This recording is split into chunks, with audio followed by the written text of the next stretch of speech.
CBS Sports welcomes you to the following presentation of the National Football League.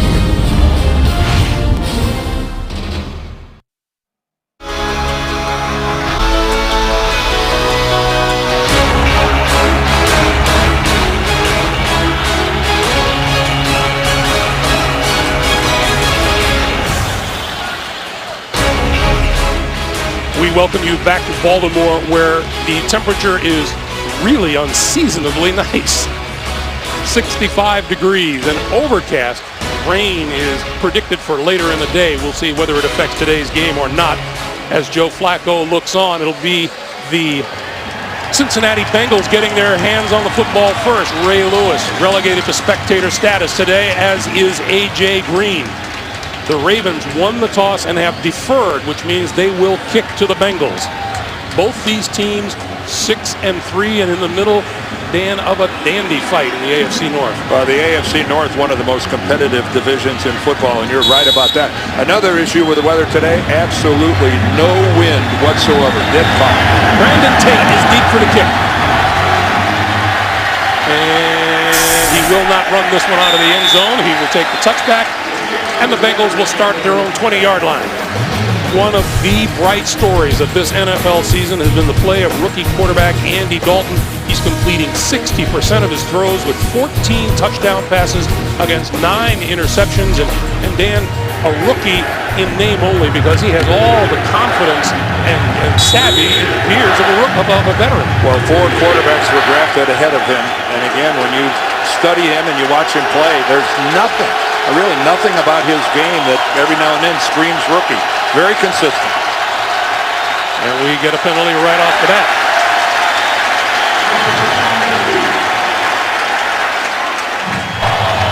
False start. Offense number 63. 5-yard penalty. Remains first down. Ron Winter, our referee here today. A little discouraging for a head coach to watch his team experience a penalty, and there's been no time elapsed off the clock at all. That'll make your hair turn gray.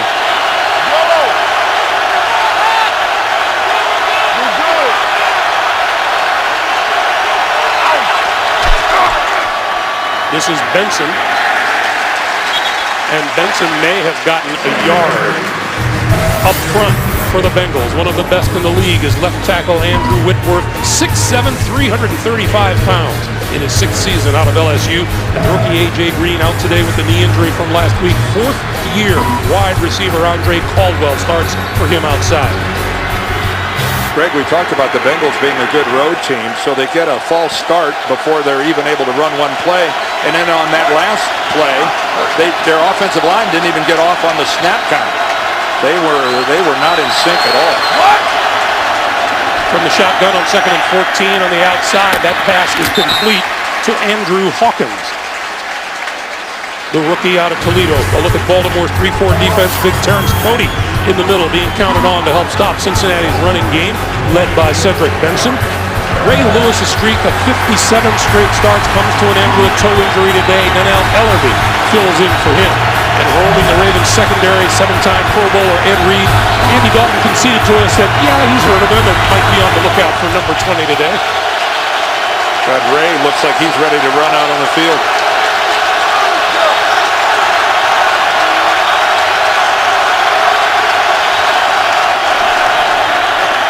Dalton on 3rd and 8. That pass is complete and dropped. Jermaine Gresham appeared to have it. Well, actually, you got to give Nakamura a lot of credit, because he actually strips the ball away from Gresham. That looked like that was going to be a completion, a great throw from Dalton, but what a fantastic play by Haruki Nakamura. Right there, that's going to end up being a catch, and he gets his right hand in on the football and strips it away from Gresham. Ladarius Webb is deep for the kick upcoming from Kevin Huber. Fair catch called for, and he dropped it, and he will be down at about the 32-yard line.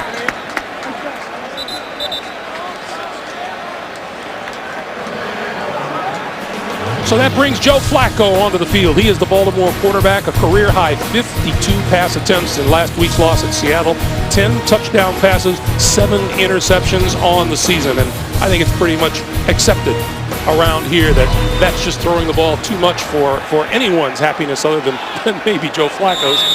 But you take a look at that graphic at the bottom there. He won 14 of 15 at home. That's the guy wins.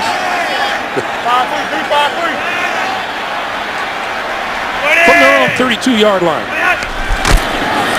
This is Rice. And you hear the crowd. They're reacting to the call. They're just excited to see a running play. A pretty savvy football audience here in Baltimore. And a good hole off the right side. And you can see that Chris Crocker, the safety, is the guy that's got to come in there and make the head. Rice got into the second level of the Cincinnati defense pretty easily. Now Flacco on 2nd and 3. This is Rice again. And Rice to about the 40-yard line. The anchor in the middle of a big Ravens offensive line is 14-year veteran center Matt Burke from Harvard. And the backs and the receivers, the coaches, and Ray Rice want more from the running back this week than the 5 carries for 27 yards he had last Sunday in Seattle. There is John Harbaugh in his 4th season here in Baltimore as a head coach. I believe Lee Evans is out on the field for the Ravens. He has missed 7 straight games with an ankle injury, and that pass is behind Rice, the intended receiver. Well, Ray Rice ran a pattern that Joe Flacco wasn't expecting. You know, that's a read on the defense, and the receiver adjusts his route accordingly. And Joe reads it one way, and obviously Ray Rice read it another. Because Joe releases that thing, and he's not expecting Ray Rice to break that far to the sideline. So Sam Cook will kick it away to Brandon Tate. Tate backs all the way up to his own 6-yard line. And tripped up as he crossed the 15 to about the 17. 12:32 to play in the first quarter. We're scoreless in Baltimore.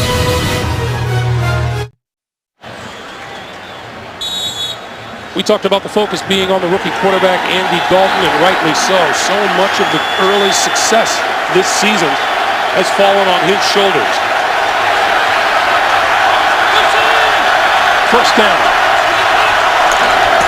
Fakes the pass, gives to Benson, and Jameel McClain is there to meet Benson. Well, McClain plays the jack linebacker. That was Bart Scott's old position on this team. And just good job of reading the gap. That's his responsibility to fill that gap, and works his way upfield. Cedric Benson never had a chance on that. Someone on the offensive line is supposed to rub off and pick up the middle linebacker. No gain makes it 2nd and 10. Two teams that are very difficult to run against. You got to scratch and claw for every yard.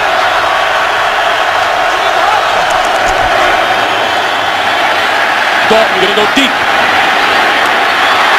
Pulled in downfield by Jerome Simpson.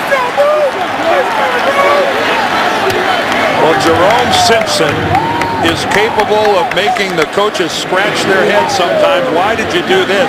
But he's also capable of brilliance. And that is what, look at his ability to stay with that football. And that looked like it was going to get knocked away. I mean, look how close Williams was to knocking that away.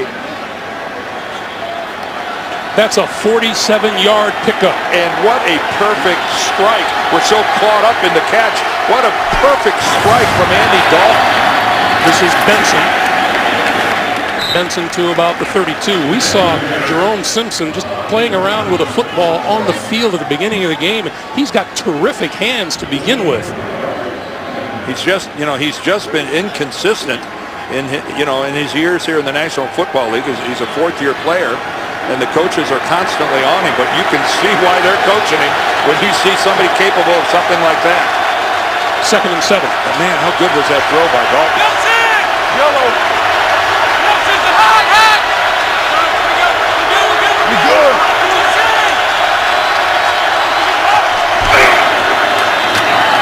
straight ahead to about the 30.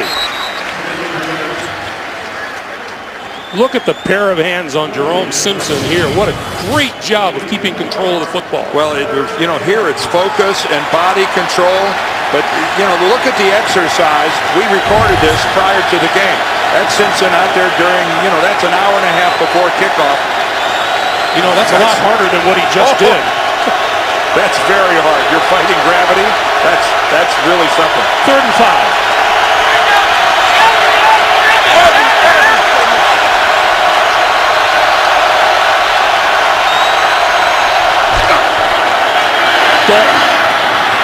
That's a diving catch inside the 20-yard line by Andrew Hawkins for a first down. Well, Andrew Hawkins is a Canadian Football League player who's found a home here with Cincinnati, and he's not a big guy. He's only 5'7", so when you see him lay out like that, and does he control the football? He sure does. Remember, the ball's allowed to touch the turf as long as you firmly control it. That was some effort by Andrew Hawkins.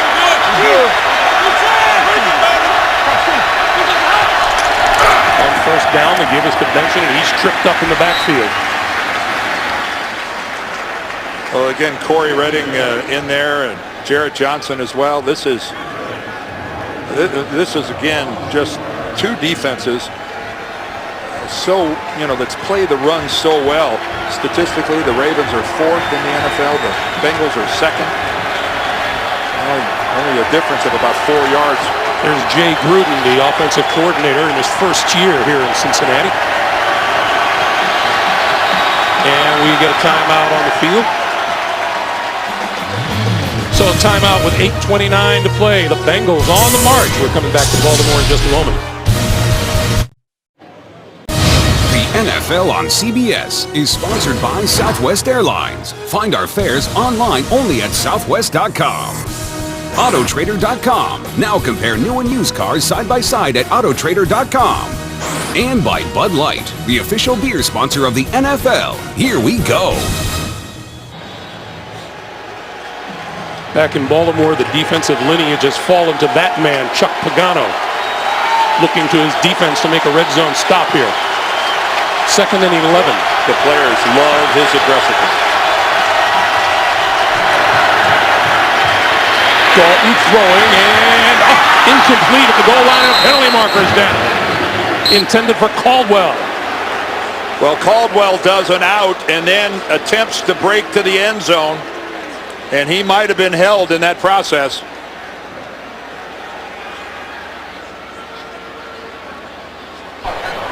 Pass interference. Defense number 25. Not playing the ball. First down at the spot of the foul. Penalty is on Chris Carr. All right, let's take here, right over here, where you can see the receiver. There goes Caldwell, and he does that little stutter step. And then he and Carr collide. Now, Carr does have a right. He does have a right to the real estate that he's occupying. But you can see Ron Winters said he was called because he didn't play the football. He had his back turned to the ball. 1st and goal. Benson to the end zone. Touchdown.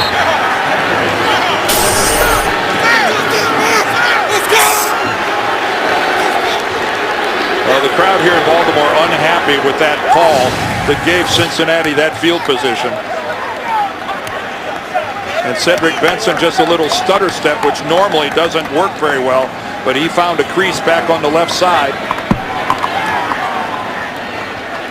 Right there as he makes his cut back, cuts right in behind Bobby Williams, his right guard, and then follows his center, Kyle Cook, right into the end zone. Benson's 3rd rushing touchdown of the season. And you'll have a momentary delay here. Well, it's a scoring play, so it's automatically reviewed upstairs. And it's been approved, and now Mike Nugent will kick the extra point. The rubber stamp has come down and said touchdown.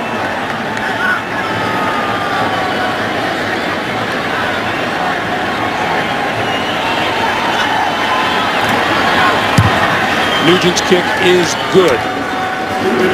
We made a point of it earlier. Cedric Benson has a pretty good day every once in a while running against these Baltimore Ravens. He scores the first touchdown of the afternoon, 7-0 Cincy.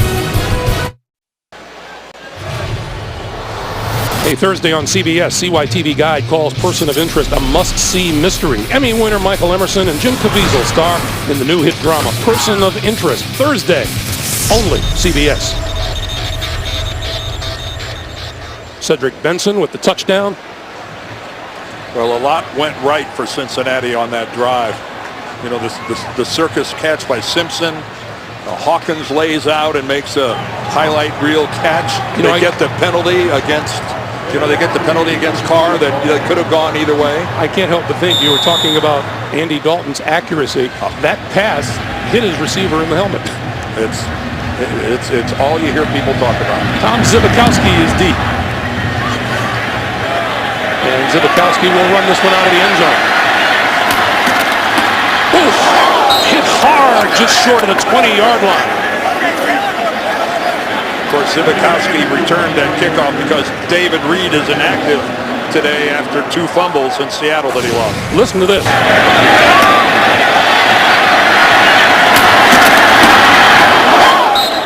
That was Taylor Mays.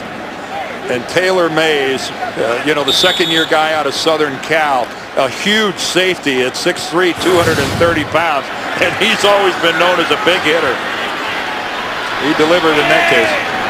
So now the Ravens from the 19, the pitch to Rice around the right side. Thomas Howard and Manny Lawson converged. You see the difference between the first 5 games and the last 5 games. Well, they fell behind by pretty good margins against both the Cardinals and Seattle. Being behind 7-0 halfway through the first quarter, I don't think it's going to affect Cam Cameron's play calling here. It has been a problem. Flacco to throw. Little flip to Rice out of the backfield. Rice across the 25 and out to about the 28-yard line. That'll be about a yard short of a first down. Well, good job by Joe Flacco of just fighting for that extra second to deliver the football to Ray Rice, staying alive in the pocket. There's a dilemma that the Ravens want to get back to running the football, but also because of injuries and whatnot and how well Cincinnati defends the run, that they may be vulnerable to throwing. Ricky Williams in the backfield on 3rd and short, and he is right at that first down marker.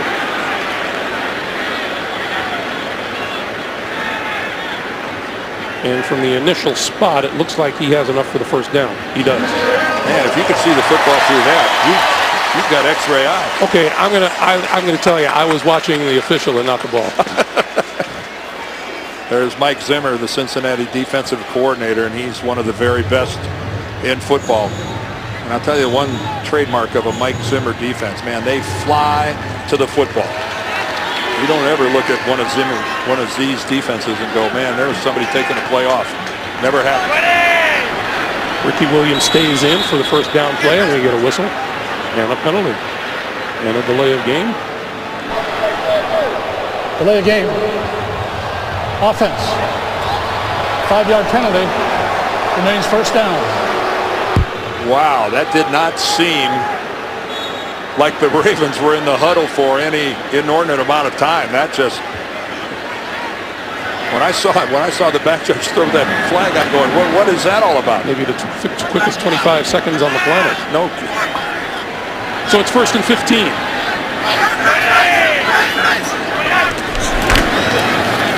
Ricky Williams, left side. Just across the 25 to the 26-yard line, and Geno Atkins makes the stop. Yeah, we talked a little bit earlier about the Cincinnati defense and how well they're playing. Take a look at that. They lead the league in forced 3-and-outs, rushing yards, big plays, 10+ explosive plays. That's when you're single digit and top 5 in those kind of categories, you're playing defense at a high level.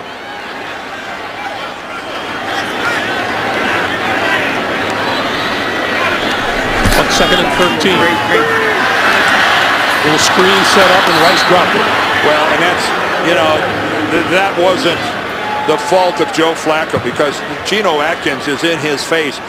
You've got to stop the initial rush. Take a look. There's 97 Atkins. You got to slow him down. He gets by Yonda, and again, Joe Flacco's having that screen needed another half second or so to develop, and Geno Atkins, by getting upfield and getting in the face of the quarterback, he single-handedly dismantled that thing. Geno Atkins has been in a lot of face this season. Lee Evans on the field, bottom of the screen. Flacco, screen to the other side. This is to Dixon, and Dixon across the 30 to about the 33-yard line. Not enough for a first down, and that'll force the punt.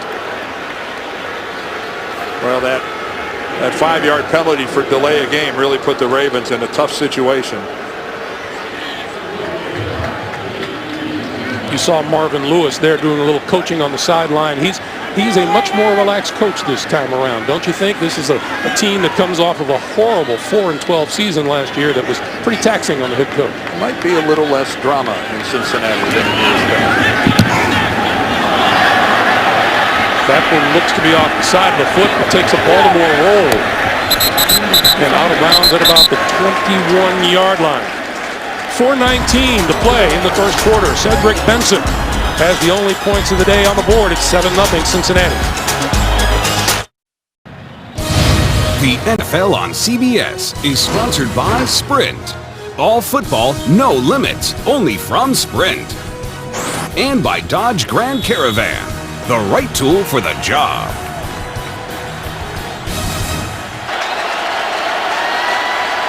4:19 to play here in the first quarter. The Bengals from their own 21-yard line. And Bernard Scott in the backfield now gets the handoff.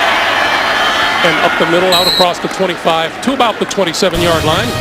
Get scores and manage CBS Sports Fantasy Football teams on your mobile phone. To get the free app, simply call *CBS or go to cbssports.com/mobile. It's so odd just to see Ray Lewis standing over there next to Chuck Pagano, and you know it's killing him. Oh, wow. 36 years old and still playing this game at a high level. On 2nd and 3, it's Scott again. Scott to about the 30. That'll be a yard short of a first down. Well, the reason this game is 7-0 is because of the last drive of the Bengals, and so much went right. Barely over the fingertips of Kerry Williams. A great catch there by Jerome Simpson. Then laying out is the little guy, Andrew Hawkins, and then Benson finishes it off. So, if you're the Ravens, you got to be thinking to yourself, I want to see if they can pull that stuff off all afternoon. 3rd and 1. Scott has the first down. And with that, we get our first NFL Today update of the day. To New York, JB and the coach. Dallas looking to add to Washington's woe. Yeah, and Dallas offense starting to get uncranked here. Romo to Des Bryant, 22 yards. Great throw, great route, 7-0 Dallas. That's in Landover. All right, back to Greg and Dan. All right, guys, thank you. Well, just what the Bengals wanted to help protect this young quarterback is some success on the ground.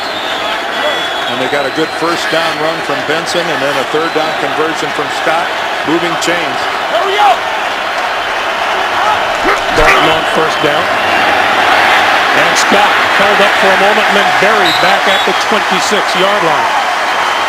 Daniel Ellerbe with the stop once again. Back to New York. What you got, guys? The nickname is appropriate all day. I'll tell you what, he leads the league in the NFL rushing. 2-7 Minnesota. They jump out in front of Oakland. 7-0, 12 yards. Adrian Peterson. These guys are still playing hard, JB. His 11th rushing touchdown. Back to Greg Gumbel. Dan Dierdorf. All right, Coach. JB, thank you so much. Hey, Greg, props to Daniel Ellerbe filling in for Ray Lewis on that last play. He forced the 5-yard loss by shooting the gap. 2nd and 15 now. Dalton from the shotgun. That pass complete across the 30 out to about the 34-yard line. Andre Caldwell on the receiving end. And he's being defended by Jimmy Smith. And Jimmy Smith, the team's #1 draft pick, he's going to see a lot more playing time today. He's in on the nickel package. He got hurt in the opener. He missed 4 games with an ankle sprain. Good tight coverage, but again, what a very accurate throw again from Dalton. But Jimmy Smith going to play a lot more today, and these Ravens fans are anxious to see their #1 pick out on the field. Now a 3rd and 8. Dalton under pressure. On the move. Can't get rid of it and goes down at the 30. Bernard Pollard giving chase and making the play. Well, great team defense by the Ravens. That's the way you get him on the move, and then once he's on the move, you don't ever allow him to set his feet and make a play. And Andy Dalton played a little smart football there. He did not chuck that thing down there where maybe it's an interception. Low kick. Bounces. And bounces past Ladarius Webb. He corrals it back inside the 15, trying to turn the corner, and will get run out of bounds at about the 15 or 16-yard line. That kick turns into good fortune for the Bengals. 7-0 Cincinnati. Less than half a minute remaining here in the first quarter. That tells you the Baltimore Ravens aren't in the habit of losing back-to-back games.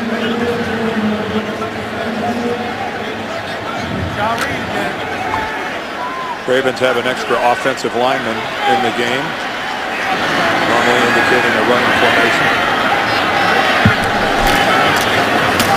Flacco lost the ball and had to fall on it inside the 10. Well, that was ugly. That was not what you would expect from a couple of veteran players like Flacco and Rice. It's a high formation, and you can see that Joe Flacco hits the arm of his fullback, Vontae Leach. And we will not get another playoff before the first quarter expires. Either Leach was too tight on his blocking angle, or Joe Flacco misjudged it. That's the end of one here in Baltimore. 7-0 Bengals. We're back right after this. You're watching the NFL on CBS. We'll remind you, you can stay in the game all season long with the NFL's new selection of mobile apps. Get unparalleled access to stats, fantasy news, video, and more. Go to NFL.com/mobile today. Welcome back to Baltimore as we begin the second quarter.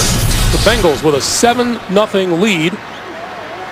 And Baltimore looking at a 2nd and 17 from their own 9.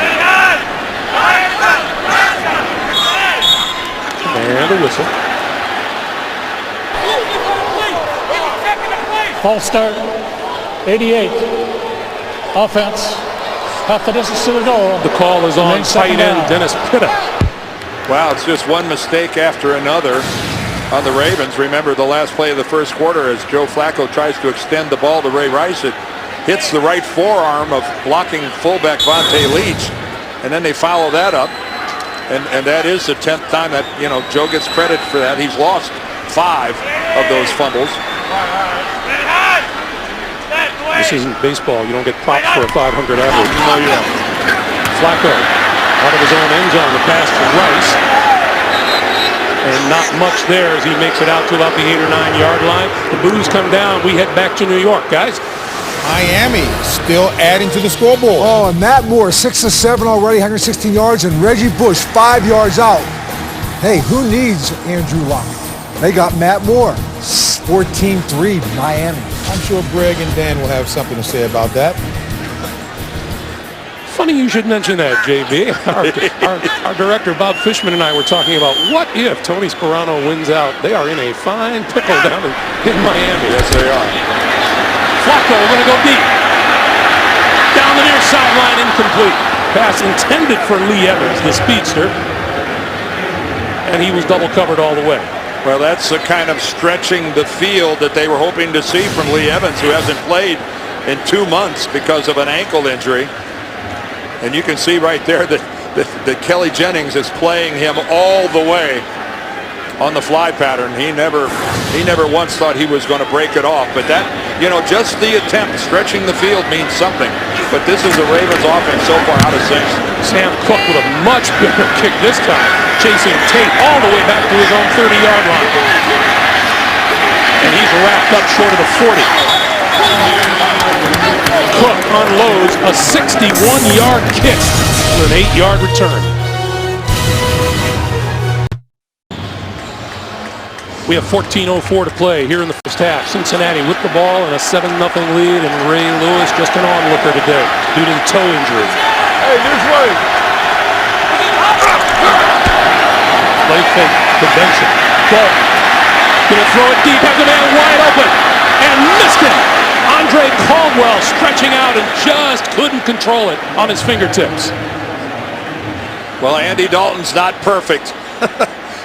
He has been so far in this game.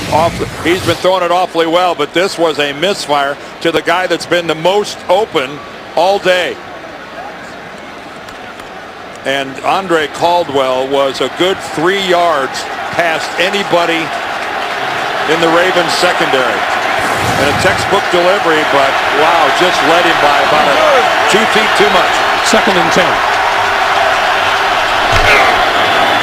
He gives straight up the middle to Benson. To about the 40. Well, now can the Ravens defense bow their back here and force a Cincinnati punt? Because you dodged one. You dodged a big one with Dalton's inability to hit Caldwell on that first down play. Now, if you can get out of here, force a punt, that's some really good news.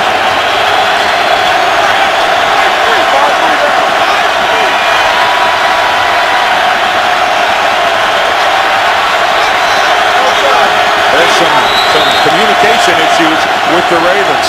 They could not get aligned properly. Timeout. They're forced to burn a timeout here with 13:15 to play in the first half. The NFL on CBS is sponsored by Jared, the Galleria of Jewelry, with 5 times the selection of ordinary jewelry stores. Acura, Advance. And by Head & Shoulders, respect the scalp, get the hair.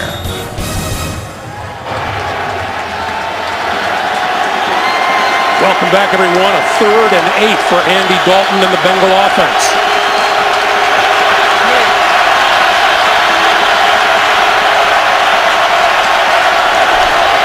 Here come the Ravens.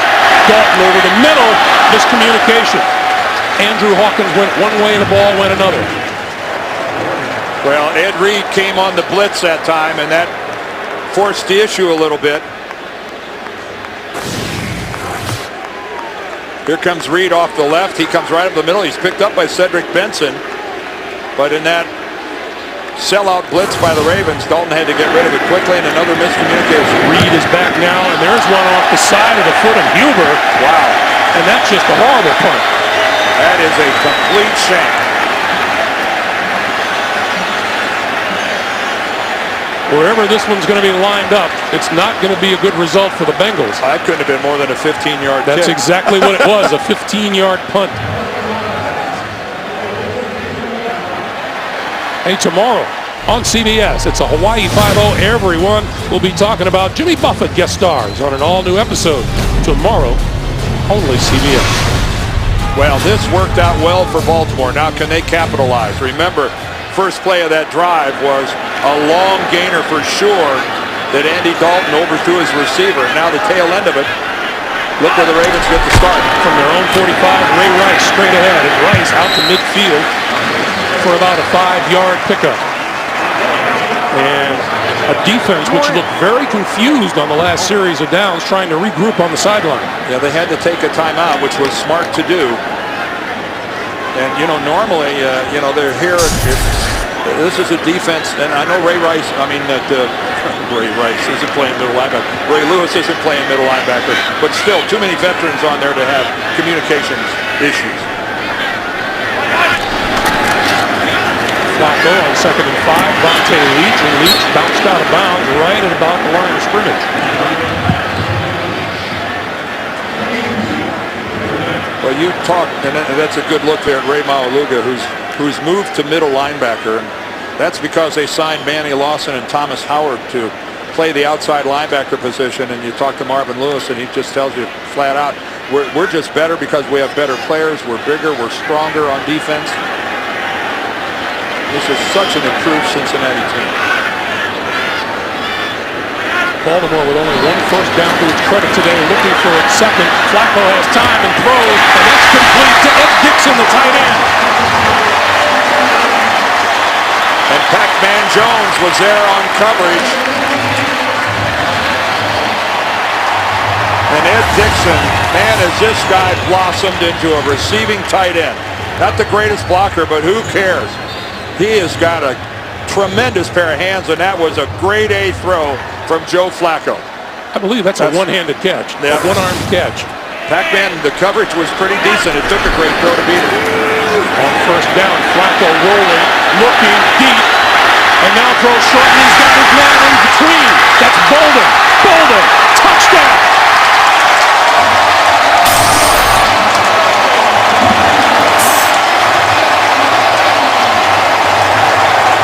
Well, that play was not designed to go to Anquan Bolden, but Joe Flacco so completely surprised the Cincinnati defense, he's able to get out there and sit in a rocking chair for a while, look and look and look, and then Anquan Bolden breaks back to the middle of the field, makes himself a target, and Flacco finds him.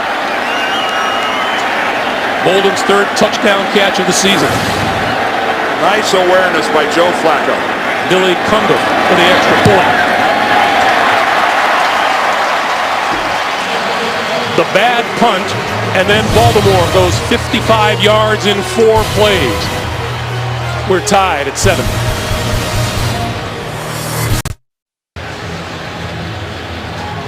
Joe Flacco's touchdown pass to Anquan Bolden has rejuvenated the crowd. It's 7-7 with 11:17 to play here in the first half. Baltimore on its first 3 drives of the game managed just 31 yards and had to punt it 3 times.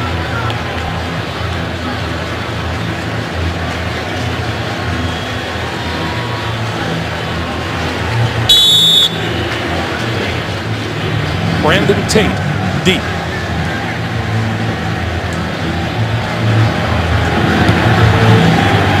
This is a mammoth kick that won't be returned.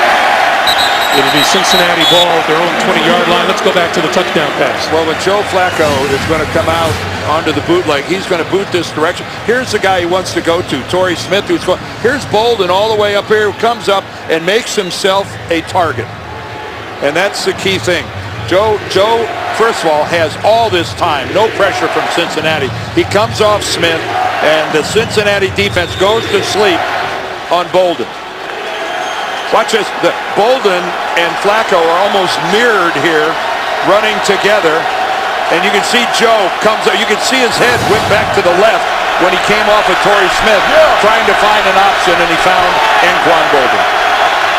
Andy Dalton now from his own 20-yard line, going to take to the air. Far side, knocked down, and came close to being picked by Ladarius Webb. Really close to being picked. Ladarius Webb is becoming such a good football player. And look at that break on the ball. And Cedric Benson should work his way back to the ball a little bit. That would have been an unbelievable interception. But Webb already has 2. He's got good hands.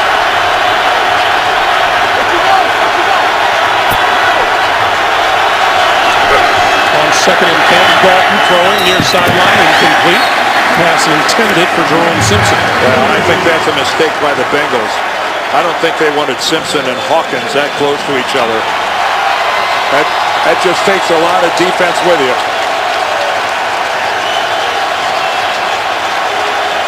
You want a little spacing in your passing game, and the Bengals have anything but. And this crowd is into it now.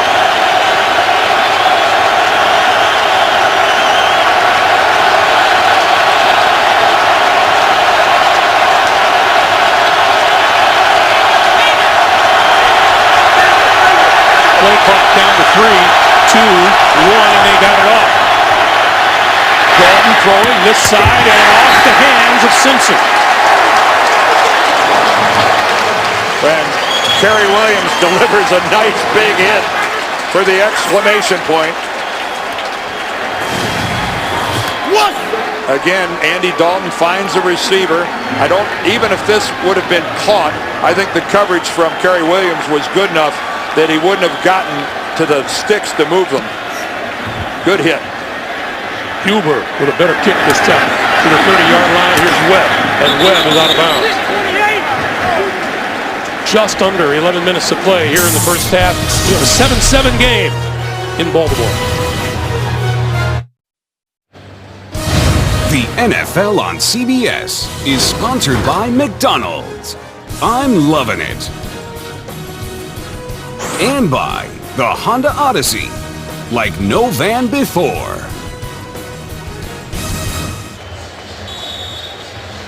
Greg Gumbel, Dan Deerdorf back in Baltimore, 10:56 to play here in the first half of a 7-7 game. And Baltimore from their own 34-yard line, Flacco to throw.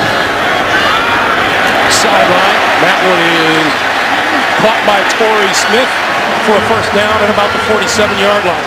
Well, the Ravens come out and show run in the I formation. That's a passing formation. And this throw low and away. And boy, that is a good effort by Torrey Smith of going down and getting it. That I don't think Joe Flacco intended for that thing to be that far to the outside and that low, but nice work of Smith by digging it out. Anquan Bolden takes a breather, and Lee Evans comes onto the field. On first down, Flacco will go deep for Torrey Smith. Got it!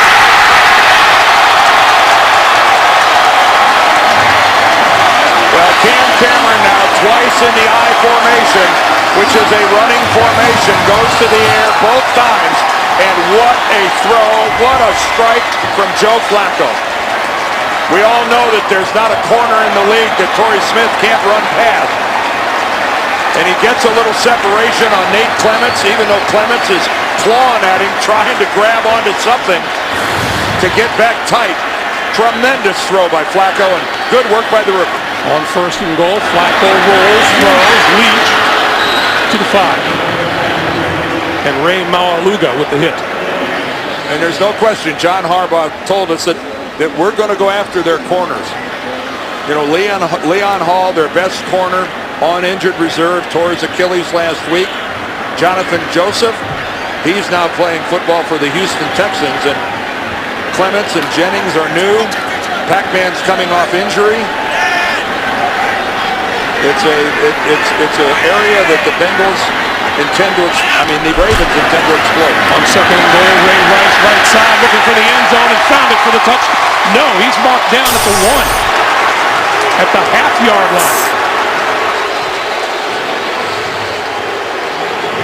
Well, the officials ruling that Rice's knee hit the ground before the ball crossed the plane. Third down. Remember, this isn't a scoring play, so it's not automatically reviewed. They're going to say his knee hit the ground before he pushed that ball over the goal line.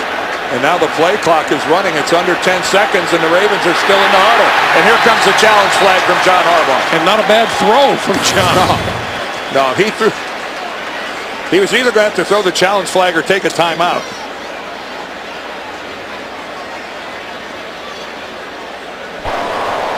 Baltimore's challenge a ruling on the field, but the runner was down by contact short of the goal line. Just keep in mind, if that would have gotten into the end zone, then it's an automatic review. But because it wasn't, it's up to Harbaugh to challenge, and he does. We'll have Ron Winter's decision right after this.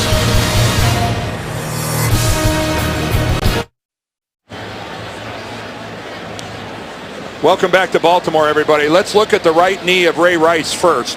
And here it comes in to frame right there. Okay, there's the knee, and here is the football. And the football, I don't believe, had crossed the plane yet when his knee is down. You know, ultimately, Rice easily ends up in the end zone. But I'm thinking that the call on the field is going to stand. Now, where they spot the ball, they may re-spot the ball. But it looked to me like that ball had not yet broken the plane when Rice's right knee touches the turf. Dan, it's an interesting challenge from John Harbaugh, considering he still has 2 more downs down here.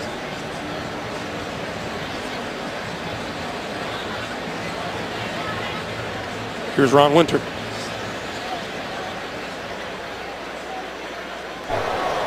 After review, the ruling on the field is confirmed. The runner's knee was down with the ball short of the goal line. Baltimore is charged with a team timeout. It's third down. You can't. It's a scoring play, and John Harbaugh, for a timeout, had a chance to get a touchdown, and it was so close. It was so close. You can't blame him for the challenge. I think just about anybody would have challenged it. I certainly would have. Well, if that was a third down play, I would consider it anyway. Here is Ray Rice standing up for the touchdown.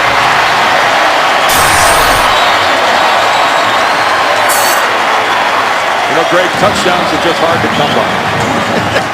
And they're just not a given. Your point's well made. I know what you're saying.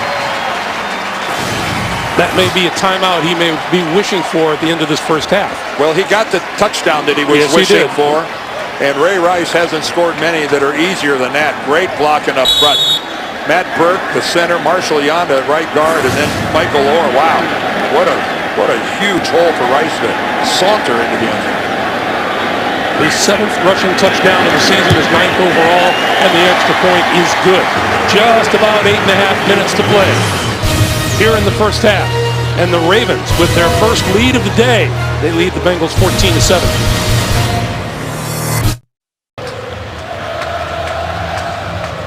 Ray Rice on the scoring end of a 66-yard drive. The big play, the long pass from Joe Flacco to Torrey Smith to set it all up.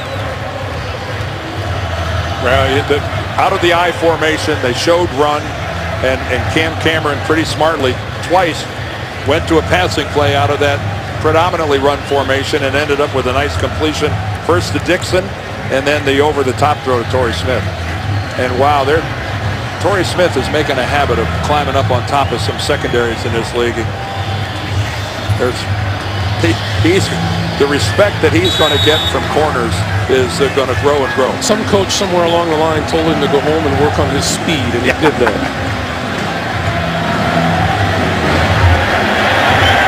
Another booming kick from Condit, not returnable, and the Ravens or the Bengals will start from their own 20.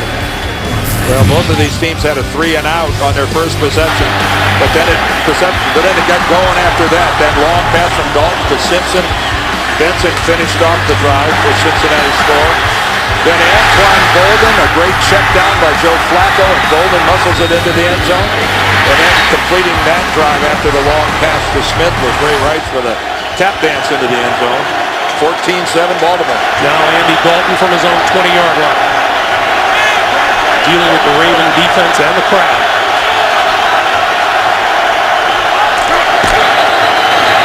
This is Bernard Scott. And this is going to be a penalty against the Bengals. I think it's a false start. False start. Offense number 84. 5-yard penalty. Remains first down. Tight end Jermaine Gresham. Give an assist to the crowd here in Baltimore for that. So if you think it was loud on the last one, wait till you get a load of this. And a good look there at Donnell Ellerby, who's filling in for Ray Lewis today. Keep in mind, he's just back. He hasn't played in over a month with a hamstring problem. So he's got some rust that he's got to knock off as well. Please reset the game clock to 8:33. They got to put some seconds back on the clock because that play never happened.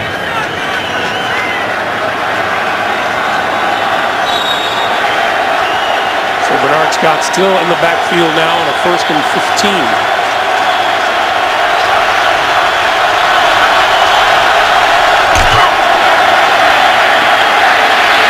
Dalton throwing far side of the field and has his man across the 20-yard line. That's Andre Caldwell.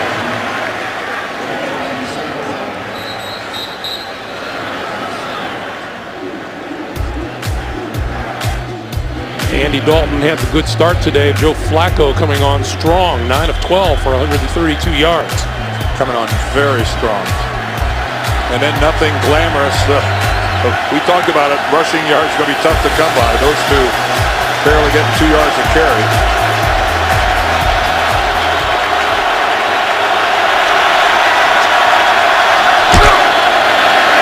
On 2nd and 8.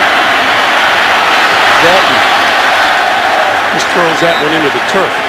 But one of the things that we heard from, we heard it from Marvin Lewis, we heard it from offensive coordinator Jay Gruden, what they liked Andy Dalton's accuracy, but even more, they talk about his decision making. Well, we asked John Harbaugh his impressions of Andy Dalton, and he said conservative and smart. Conservative is something a lot of rookies aren't. They think they can make the same throws they used to make in college.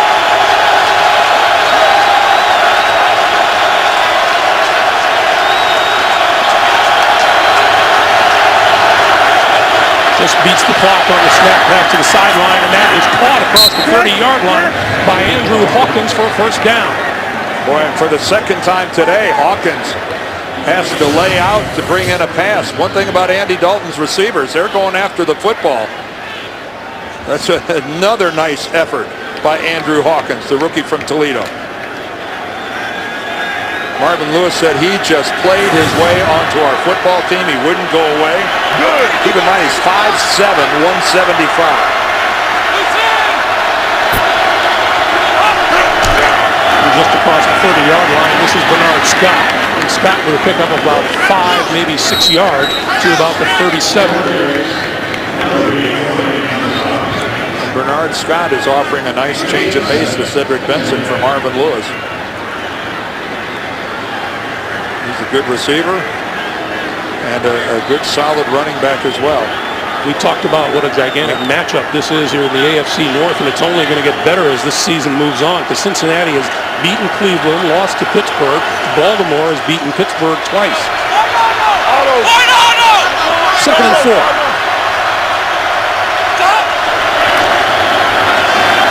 Scott. And this is close to a first down, just across the 40-yard line. Now Cincinnati going with a no huddle. And it is a first down. Well, now they're going to go back in. They were up at the line. They were getting ready to run a play, and then Dalton calls them off. Here's big Andrew Whitworth. What a pleasure it is talking to him, isn't it? Well, he's old school. And he is an all-business football player. And, you know, we talked earlier about a lot of the drama gone from Cincinnati, and there's a guy that couldn't be happier about it. Dalton to throw on first down. Going to go deep. Intended for Jerome Simpson. Well, they're taking their shots. Kerry Williams again running right with the long striding Cincinnati receiver. And that was good coverage by Williams that forced that throw from Dalton.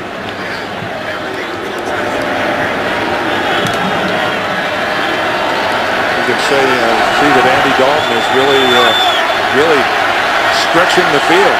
Jay Gruden trying to go downfield. Straight ahead, Bernard Scott. Just to the 45-yard line. And the Bengals looking at a 3rd and 6. Well, you talk to the guys on the Ravens, and they'll tell you, you know, our fans go, it's all about Pittsburgh. It's all about Pittsburgh. We keep saying, you can't overlook how good Cincinnati is. And even when they're not winning a lot of games, they're tough on us. Yep, they play the Ravens extremely well. 3rd and 6.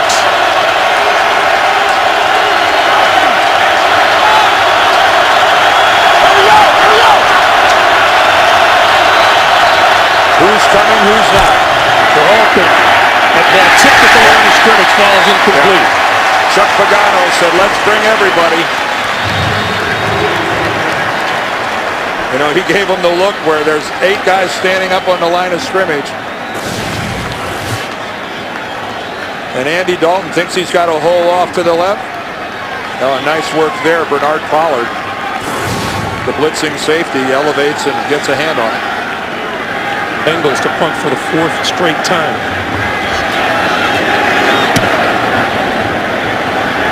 Fair catch called for by Webb. And made at about the 22-yard line. Fans want a flag, but there is no flag forthcoming. 2 guys ended up on the ground there blocking. Hey, Tuesday on CBS, Poppy Montgomery and Dylan Walsh star in TV's #1 news show, Unforgettable. An all-new episode Tuesday, only CBS. Well, what hasn't been unforgettable have been the last couple of series by the Ravens on offense. After a really disappointing first quarter where they looked totally out of rhythm and out of sync and trying to make handoffs and bumping into each other, they have come to life. Ricky Williams in the backfield for this set of downs. He gets the handoff. And straight ahead to about the 25-yard line, Geno Atkins makes the stop.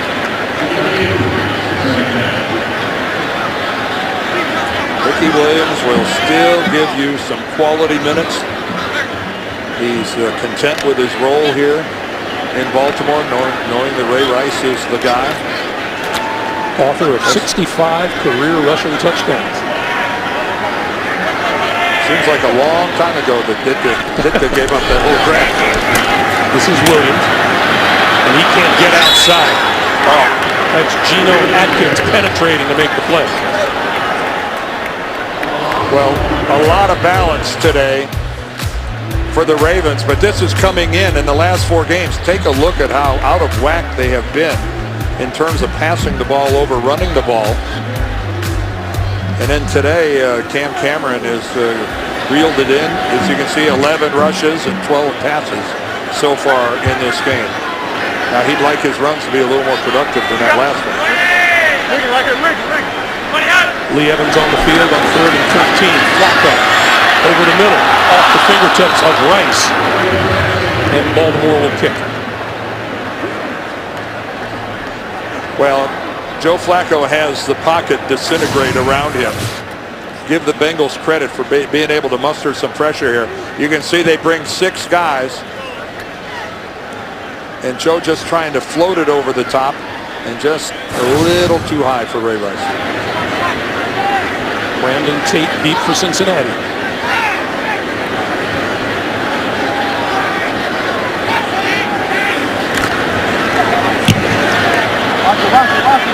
Booming kick by Cook. Floats out of bounds. And this won't be bad field position for the Cincinnati Bengals. We have seen some misfires in the punting game today on both sides. All the way up to the 44-yard line.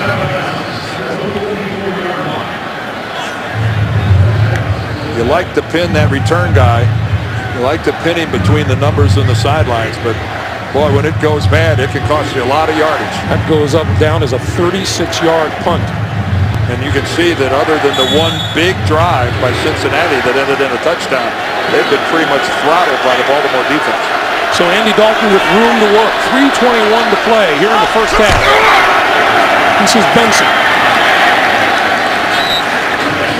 Wrapped up at the 46 by Haloti Ngata and Jarrett Johnson.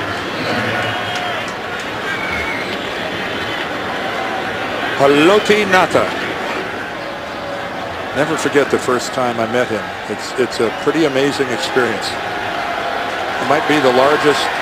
I used to think Jonathan Ogden was certainly the tallest, but not a blocks the sun when you're talking to him. And such an athlete. That's what I marvel at. Dalton pulls it down on the move and throws it away. Well, that's one of the things that Andy Dalton can do. He's athletic. He's comfortable on the move, but then it's really the decision making that he undergoes at the end of his athletic move to get out in space. He makes good, solid decisions, and he is conservative. He will throw it away. Marvin Lewis says sometimes we wish he'd let the play develop a little more. 3rd and 8.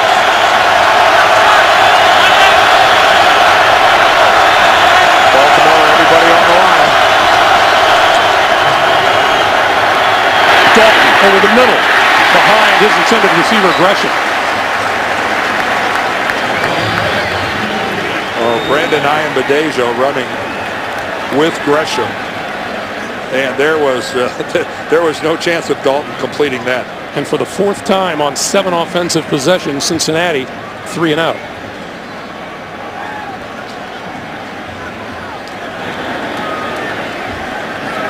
I'll tell you this, Hubert better get off a decent kick here.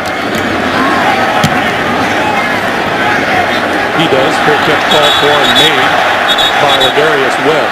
Well, I wouldn't call that a Pro Bowl punt. No. But compared to in recent history, it's great. Agreed. Hey, tomorrow on an all-new day from CBS News, Gayle King plus Ty Burrell. And later this week, Justin Bieber, followed by The Late Late Show with Craig Ferguson, only CBS. I know Justin Bieber gets your attention, doesn't he? You're there. The thought of being in the front row for one of his concerts is just overwhelming to me. 2:27 to play in the first half. You talked about what a changeover for the Ravens offense after a sluggish start. Flacco with the screen. Rice running room. Out to 30 and a first down. Well, this is a really good screen team because Rice is a really good screen back. First of all, he's short enough that he gets lost. When he hides in there behind one of his offensive linemen, he's hard to find, but he's just got really good instincts running the screen. With that, we come to 2 minutes to play. 2 minutes to play here in the first half. Baltimore with the football and the lead. We'll be back.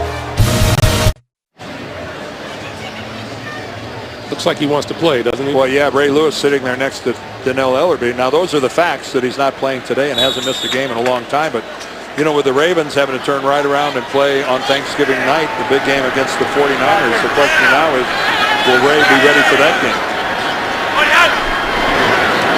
On first down, Flacco under pressure, got rid of it, incomplete. Well, sometimes there's no substitute for being a big, strong guy. Brandon Johnson had a hold of him and couldn't bring him down. And that was smart football by Joe Flacco, finding an eligible receiver, this time in Ray Rice, getting away from it, staying alive, and getting it close enough that he avoids the intentional grounding. Just smart football by Joe Flacco.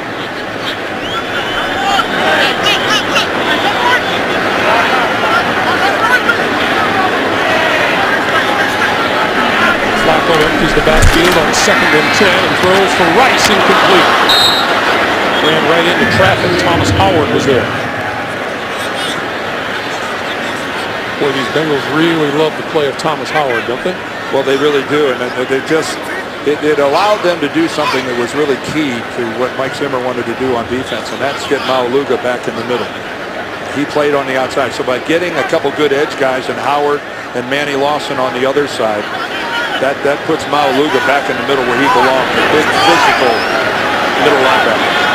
Two deep threats on the field now for Baltimore, Evans and Torrey Smith. Flacco going to throw underneath, but Smith up the middle. Smith dropped down inside the 45-yard line. There's a horse collar here. Lots of flags thrown on the play. Well, we'll look at it closely, but from up here. Now, Torrey Smith has got a lot of hair hanging out there. You're allowed to grab the hair.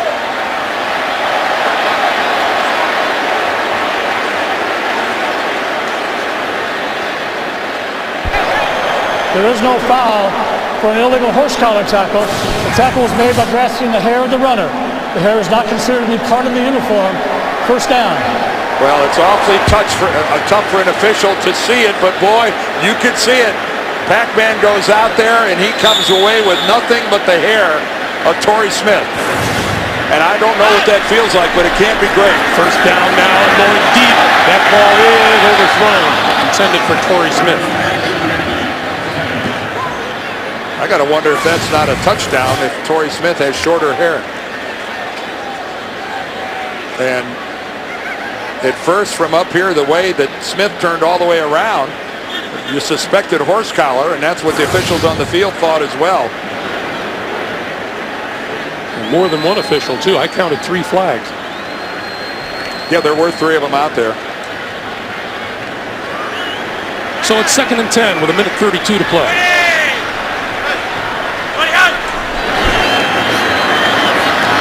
Flacco, intercepted. Picked off by Nate Clements. I am looking at that unfold from up here, and when I see Joe leaning that direction, I'm going, he is not really going to let that go, is he? He's not really going to throw this pass because Clements is underneath Dixon the whole way. And Joe, he's looking right at him. Wow, that's just one of those head scratchers. It's not like he just materialized out of some trapdoor and showed up in front of Ed Dixon. He was there the whole time. So now the Bengals with the ball and 1:24 on the clock.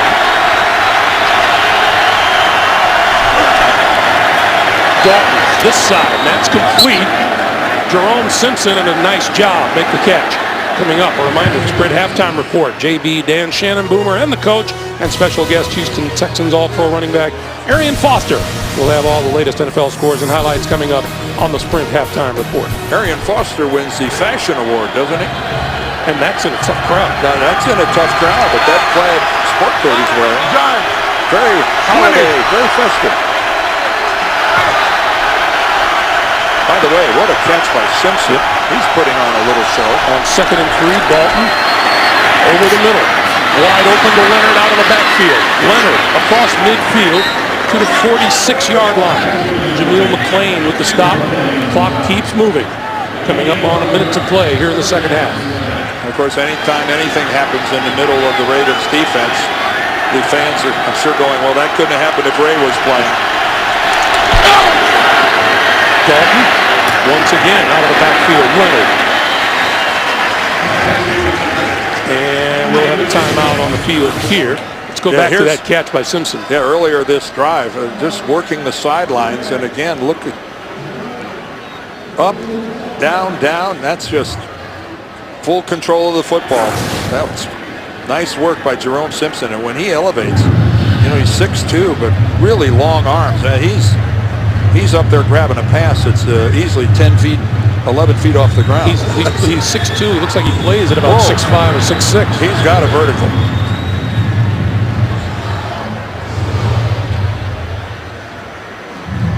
That's the Cincinnati Bengals. No strangers to getting some points out of the last couple minutes of either the half or the end of the game.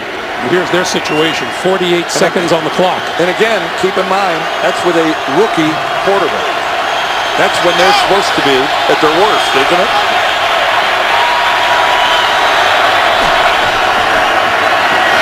Got rid of the ball on the blitz. Leonard to the sideline. Good tackle that time by Pollard, keeping him in bounds, keeping the clock running. Cincinnati wanting to save that last timeout. 3rd and 6. Dalton on the move, going to go deep to the end zone and intercepted. Well, Andy Dalton, there's your first lesson about number 20. Don't hang anything up down the middle of the field because number 20 will find it.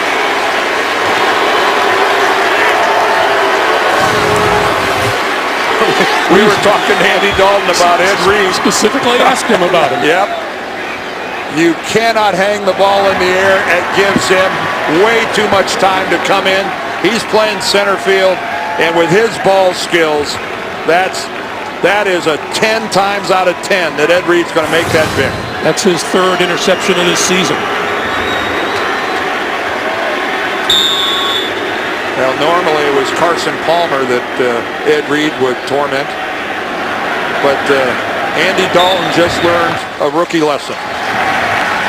So with that need, time will expire here in the first half. Cincinnati got on the board first. Baltimore came roaring back with 2 touchdowns. And we come to the end of the first half in this very, very important AFC North game. Baltimore 14, Cincinnati 7. Coming back with the Sprint halftime report after this message and a word from your local station. You're watching the NFL on CBS.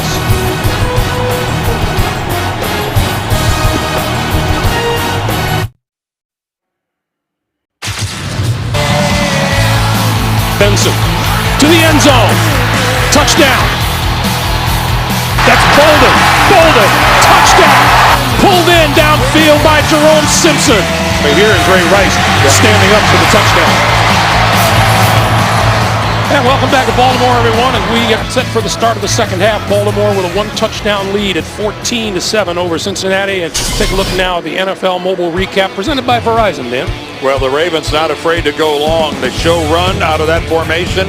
And then one of the fastest receivers in football, he gets behind the defense and just a perfect throw from Joe Flacco. But that was the setup then for Ray Rice behind great blocking off the right side. He just goes into the end zone completely untouched. It is a one-touchdown game as we welcome you back. Greg Gumbel along with Dan Deerdorf. Again, you can't say enough about how important this game is to both these teams in the whole AFC North picture, and I would expect the second half here, Dan, is going to be really physical. Oh, I would. Well, that's every game between these two. But really, the Ravens have a chance to really assert themselves and take complete control of this division. They've already beaten the Steelers twice, so they own the tiebreaker there. And now this would give them one game up on Cincinnati with one game against the Bengals still to come. So a lot at stake here, especially for the guys at Baltimore that, you know, a lot of us think have a good chance of being the #1 seed in the AFC. Baltimore will get their hands on the football first here in the second half. Chris Carr is deep. Baltimore fans will notice that David Reed is inactive today. He fumbled twice last week at Seattle on kickoff return. This is Carr, and he won't run it out. So Flacco and company will start from their own 20-yard line. Let's take a look at some first half numbers. And Baltimore started slowly, particularly Flacco, but certainly picked it up as the first half went on, Dan. Well, and, you know, they do have a little more balance today. They got 12 runs, 19 passes. They knew going into this game they were going to run it more, but they also knew there were some big plays to be had because of the secondary of the Bengals dealing with some injuries and some new people. So odds were they had to run it more. They couldn't have run it less, I guess is your point. But boy, they overcame a really sloppy beginning. Flacco comes out throwing on first down. This is Rice, and Rice wrapped up at the line of scrimmage for no gain by Manny Lawson. Well, that just never had a chance to develop. That's one of those deals where Ray Rice would like to be able to jump back to the inside behind his blockers that are coming out to block for him, but instead he ends up having to go to the outside. So Dixon just not able to help anyway. We mentioned Thomas Howard late in the first half, but Manny Lawson's play has also been exemplary for the Bengals defense on the outside. This is Rice, and Rice is hit for no gain in the backfield by Frosty Rucker. Well, this is an 8-man rotation on the defensive line that the Bengals will throw at you. They are in and out. They are trying to stay fresh. They all can get after the quarterback, some of them better than others. You know, they got some specialists like Carlos Dunlap and Rucker who really are solid pass rushers, but as we saw right there, capable of playing the run really well too. If you're wondering how Rice compares to last week he carried 5 times for 27 yards. Today, 7 for 17. Well, it's nice that he's carrying that often, but the lack of production is not good. Flacco over the middle. There's a penalty marker down. That's complete to Torrey Smith.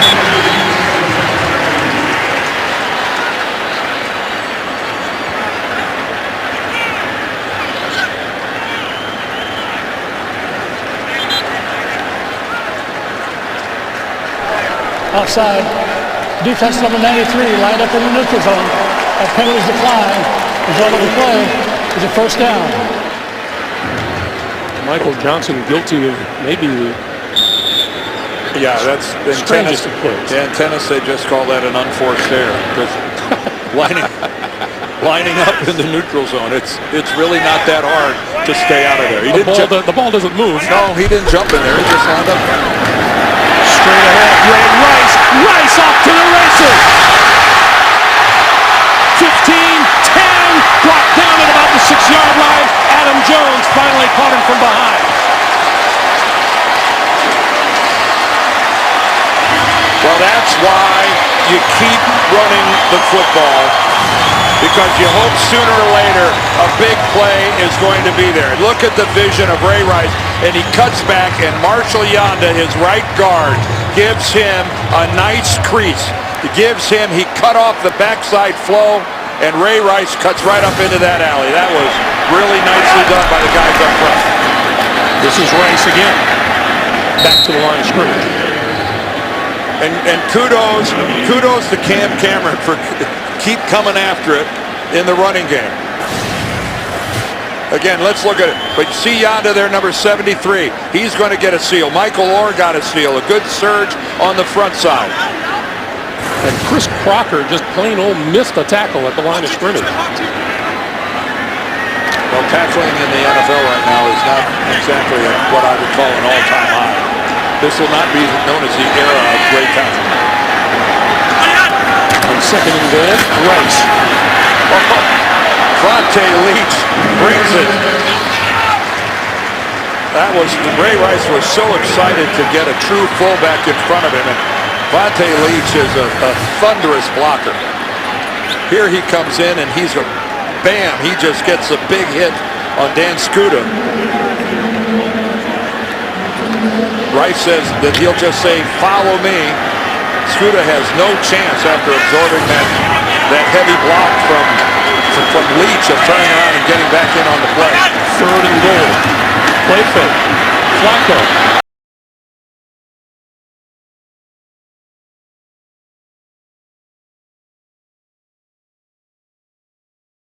Now that was an all or nothing play action, and when Joe Flacco couldn't find anything, the chances of him scampering in for a touchdown are somewhere between Joe doesn't scamper. Slim and ultra slim. Joe doesn't scamper. So coming on is Billy Cundiff for what will be a 22-yard field goal attempt.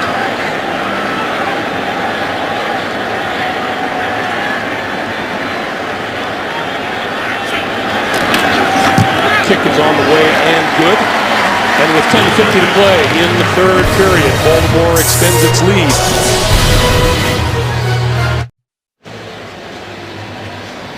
Well, with one 59-yard burst by Ray Rice, Baltimore's rushing statistics are looking pretty good for the day. Well, again, you don't ever have a chance of breaking a long one if you don't keep handing it off. And the Ravens showed, and we still have a lot of football to play, but at least they showed some consistency in attempting to run the ball. And Ray Rice, not a great straightaway speed guy, never was. And, you know, I'd still play him, though, even though he doesn't have the ability to take it all the way to the end zone. I wouldn't bench him. Because you are the good-hearted type. Yeah, really. Brandon Tate, deep for the kick. Won't get a chance to return this one. Yet another touchback. Andy Dalton now work to do.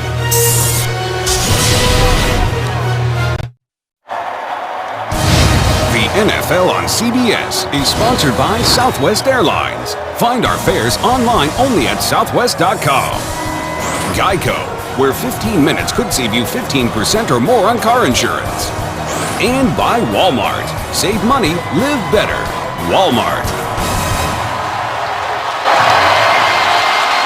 And I remind you, it's a doubleheader Sunday here on CBS. Coming up next, San Diego at Chicago against the Bears, or Tennessee at Atlanta against the Falcons. Check your local listings for the game in your area. Dalton and the Bengals, first down from their own 20-yard line.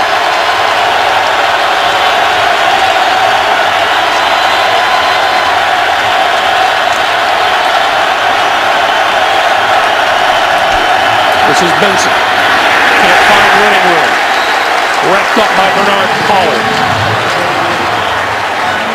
Well, Cincinnati has 7 points because they had one good drive, and there it is, their second one of the game.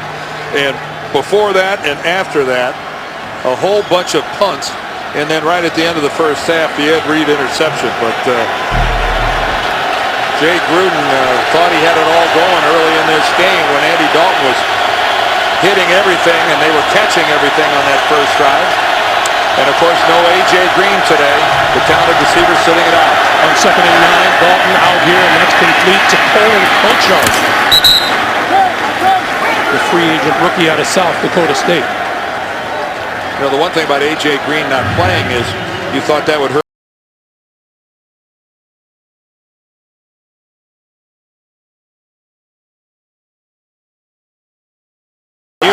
you've got a game-changing receiver, and that's what A.J.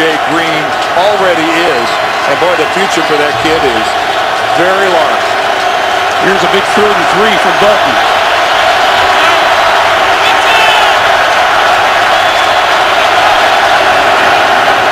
No blitz. Dalton with time. And looking.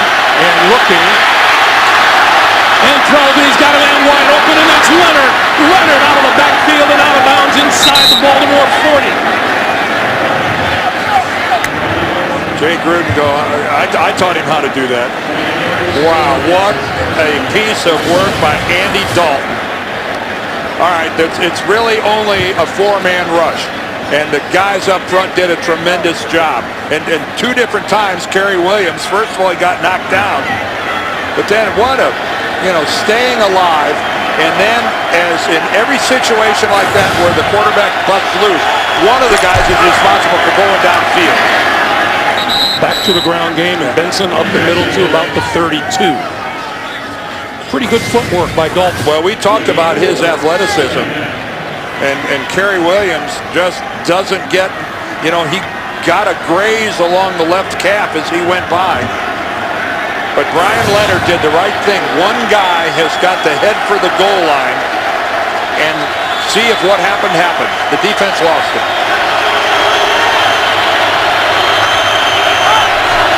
2nd and 6. Dalton. Wide open is Gresham. Gresham to the 10. Leaping inside the 10. To about the 8. Well, Ed Reed, he's sore. He's got a bad shoulder. But this is just a blown coverage. Paul Kruger, number 99, he's underneath, and kind of a vain attempt there to jump up there and get it. Boy. Ed Reed comes in and really takes out the right leg of Gresham, who does some job of holding on to the football. 1st and goal from the 8. This is Benson. Benson dancing his way inside the 5 to about the 3. Well, Andy Dalton created the first play by staying alive for so long. The Ravens and Chuck's defense created the second one by blown coverage, because Jermaine Gresham was just left all alone, and Dalton, I don't think he could have missed him if he tried.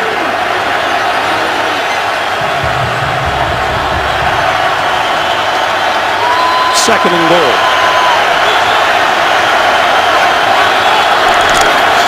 Benson. Touchdown Bengals.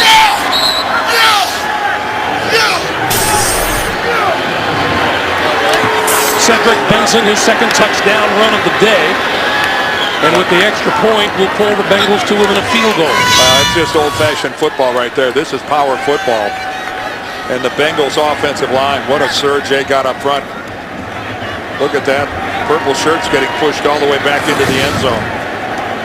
Nothing fancy about that at all.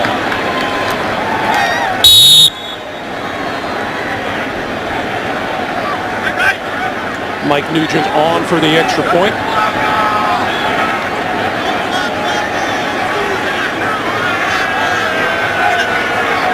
And a much-needed drive on offense for the Bengals. A 7-play, 80-yard drive. Jay Gruden, offensive coordinator, looks at his young quarterback, says, nice job.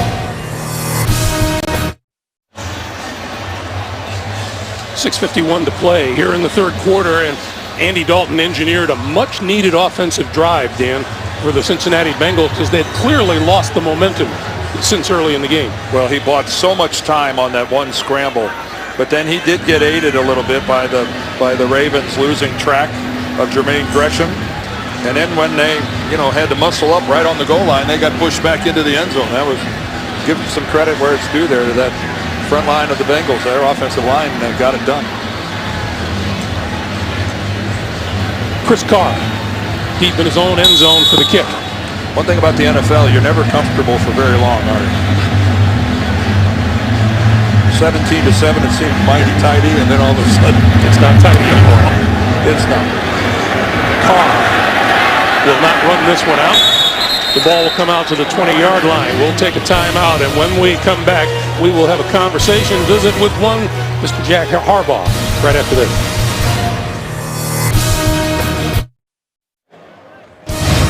The NFL on CBS is sponsored by the Miller Lite Home Draft. Taste greatness. And by Viagra.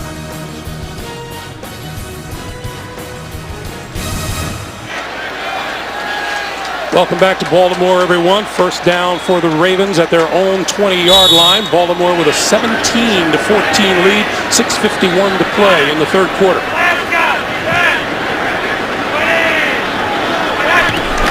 And Flacco going to start this one off on the ground. Ricky Williams for a couple. And we are pleased to welcome into the booth with us Jack Harbaugh, who was head coach at Western Kentucky, but I think you're known around these parts for a little bit more than that as the man who is the head coach's father here. Well, we're excited to be here. I wish I'd have been here about 10-15 minutes before that long drive. I think I'd have enjoyed myself a lot more. It's just rumor to you. If Archie Manning is the first father of NFL players, you're the NFL's first father of coaches. I mean, two sons, both of whom head coaches in the National Football League. My wife Jackie and I are tremendously blessed, and to happen on Thanksgiving is even more for us. This is a screen to Ricky Williams, and Williams is knocked out of bounds across the 25-yard line. It strikes me that with your two sons going head-to-head on Thanksgiving night, you're probably the only person who dreads Thanksgiving. No question about it. We found a way. We will not be in the stadium during the ball game, I promise you. We're going to find some quiet, secluded place where Jackie and I can enjoy the game without anybody watching or us interfering in any way. How can you enjoy it at all? I mean, seriously, I mean, you're going to feel bad for somebody when it's over. No question. That's the first one we're going to go find, is that one that didn't win the ball game. Flacco on the slant. That's incomplete. Jack, I've known you for a long time, and we, Ann Arbor connections here. When did you first have an inkling that the boys might end up being coaches? Our experience at Ann Arbor was really special. Bo Schembechler, Millie, his wife, talked Bo into bringing the kids around the facility. So they got to know the players. They got to lift some weights. They got to be out on the practice field, throw some balls around. So that was the first time we knew they had that love for football. And John, I know, graduated from Pioneer right across the street, right? Right across the street, and played at Miami of Ohio with Tom Reed, another Michigan man. This is Brandon Tate on the receiving end of this, and he has a fair catch called for and made at the 23-yard line.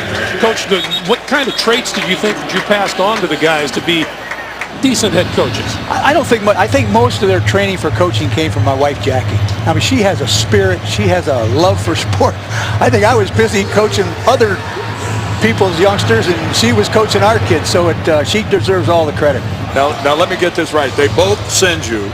You get on Tuesday morning, you get copies of the game film for both of the teams, and you sit and you break them down? Look at every single one of them, up and down, write some notes, and then hope someone calls and asks for some advice. That's what you told me before. You said nobody calls and asks your opinion. That's the problem. No one calls. Oh, come on. That's not fair. I'd like to see your invoices. This is Andy Dalton throwing to the near sideline, and that's complete. Coach, we thank you for taking the time to stop by. Thank you so much. And seriously, we don't envy you on Thanksgiving night, because that has to be one of the most heart-rending things that any man can go through. No question about it. And Dan, we share the love and respect for one Bo Schembechler. Oh, you know that. We both had to learn with him. When I see Jim and John, I just think how proud he would be. No question about it. Thank you so much. Thank you so much for being here, Coach. Happy Thanksgiving, Jack Jack. Harbaugh.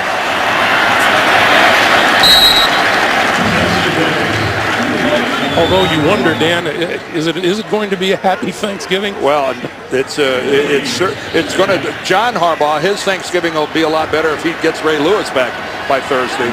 That's for sure. And it'll be happier if they somehow win this game. But that last drive by Cincinnati has really brought a focus to this. 17-7. It looked like they were starting to get a little comfortable. And bam, they're right back in it. 2nd and 10. They'll throw it back to Dalton, and that's incomplete. And that's a backward pass, it looked like. Well, now the official on that side is saying, no, it's not. It sure looked it from here. Well, I will say this, the one linesman was right there. Let's take a look at where this ball gets released. It was really close, but the official right there, and he ruled it no. He's calling it an incomplete pass. And now here is Dalton throwing far side of the field, incomplete. That'll force the kick. A good work by the Ravens defense. All of a sudden there is an outbreak of left-handed throwing running backs. We saw Ray Rice throw one. Yeah, that last week. Well, yeah, but it was for a touchdown. Yes, it was.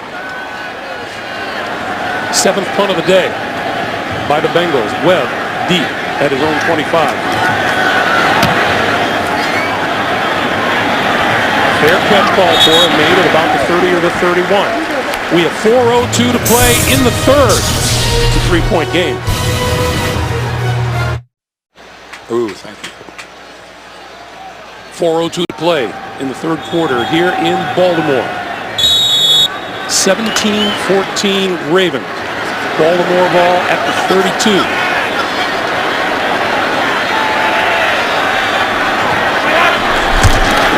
This is Rice. Wrapped up just short of the 35-yard line by Manny Lawson and Chris Crocker. Keeping track of the ground game for Ray Rice, 11 carries for 83 yards and the touchdown. Well, and he got the one big run, and other than that, it's been tough sledding, but not to be surprised, two of the best defenses in football here today.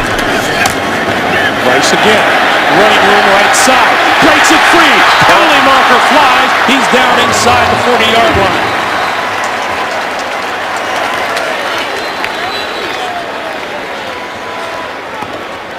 And it's going to come back.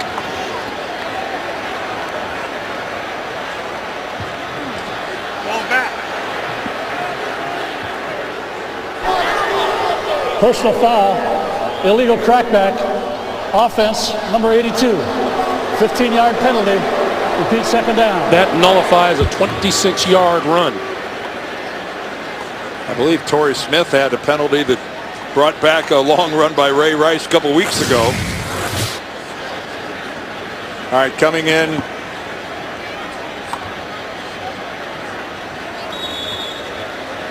Well, I couldn't see it from that angle where it happened. But there's Smith right there. Yeah, and he comes down and goes low. And you've got to stay above the waist if you are coming in off the edge. Flacco with time and threw it low to Ricky Williams out of the backfield. We have a chance to go back to New York. JB. A completely different Lions team, Coach. 14 unanswered points, JB. The second touchdown being his Tony Sheffer 7.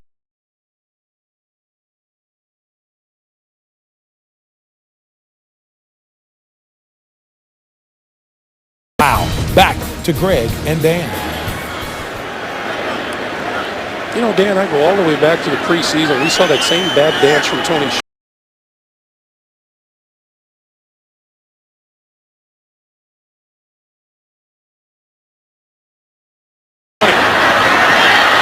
Flacco, short pass, Ricky Williams.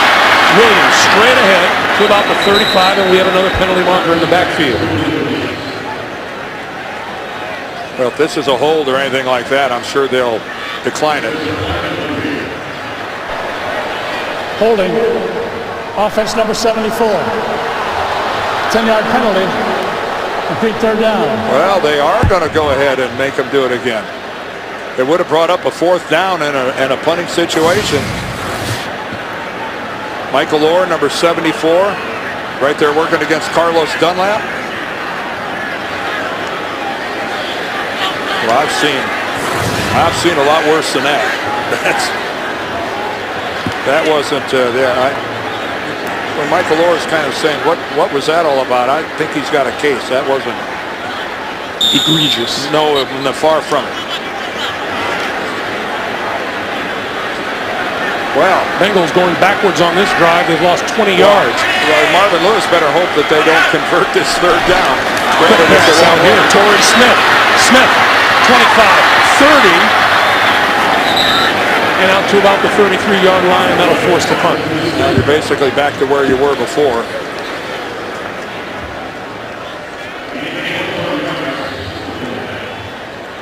Well, at least a decent amount of yardage picked up by the Ravens that time to they should be able to pin Cincinnati back, not giving them too short a field. Sam Cook coming on. This has been less than a punting clinic here today. That was pretty good, though. We get a penalty flag. And this is from Brandon Tate. And Tate gets wrestled down and out of bounds at about the 22. Well, I know that Danny Gore, the gunner on this side for the Ravens, was way into the Ravens bench. This is going to be against the Bengals.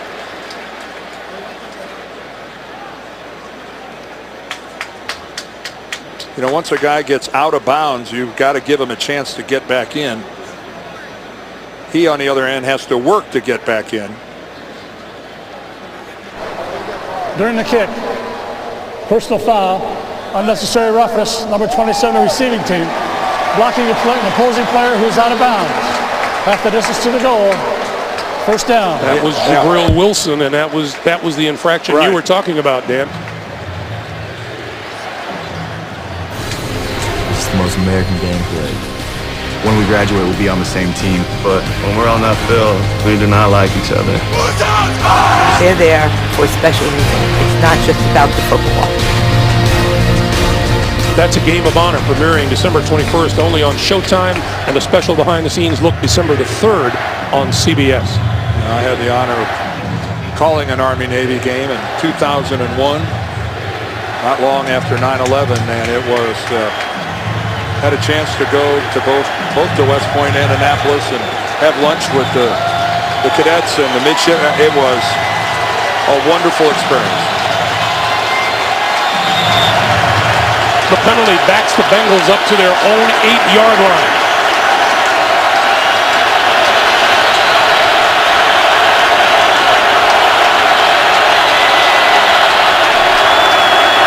This is Scott turning the corner. Whitworth in front of him. Down the sideline and out of bounds at the 25-yard line. Boy, Terrell Suggs thought he had this thing destroyed in the Cincinnati backfield. There he is, 55. Look at him blow up field. And that little down block was just enough. Jerome Simpson, the wide receiver, got enough of a rub on Suggs to keep him from destroying the play. Boy, he got up and he was frustrated. New set of downs now at the 26. Make it the 27-yard line. And Reed coming in untouched made the play. Well, you hear people talk about so much of blitzing is about timing, and that was impeccable timing by Ed Reed. He times the snap count. Look, here he comes, and then look, he's in a position to knife parallel down the line of scrimmage. And for a guy with a bad shoulder who told me the other day it just hurts to wrap up. That's one of those beforehand you go, this is going to hurt, but you do it anyway. Dalton on 2nd and 8 now. That pass intercepted. Thrown right at Jimmy Smith. And now the ball pops free. Scramble for the ball inside the 5. He's got it.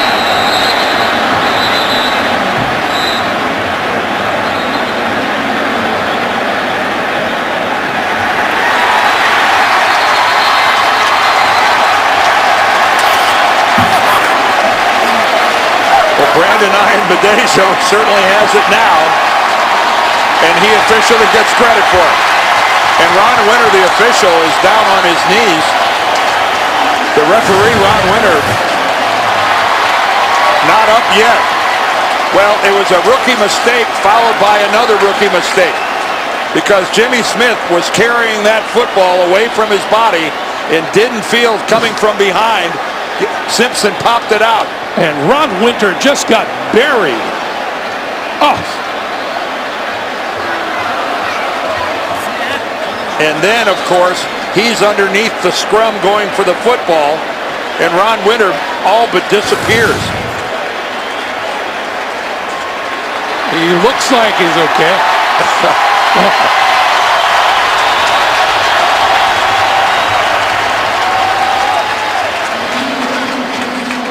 And the end result is 1st and goal for the Ravens from the 2. Well, Andy Dalton makes his first big mistake of the day. And there goes Ron Winter as he lands hard and lands right on the football. The football's actually between his shoulder blades right there. 1st and goal. Rice. Touchdown Baltimore. Rice is second of the day. Andy Dalton looking at the pictures from above, trying to figure out where Jimmy Smith came from. He undercut the route.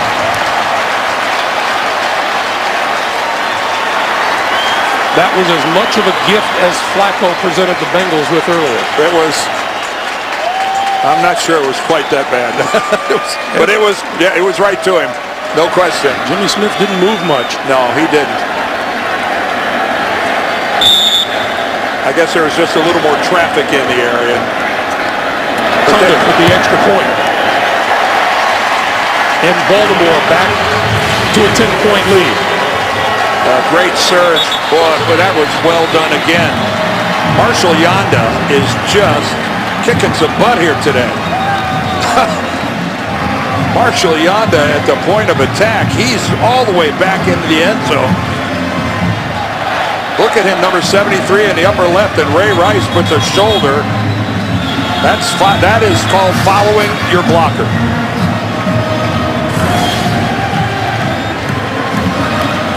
Marshall Yanda, a really good offensive guard.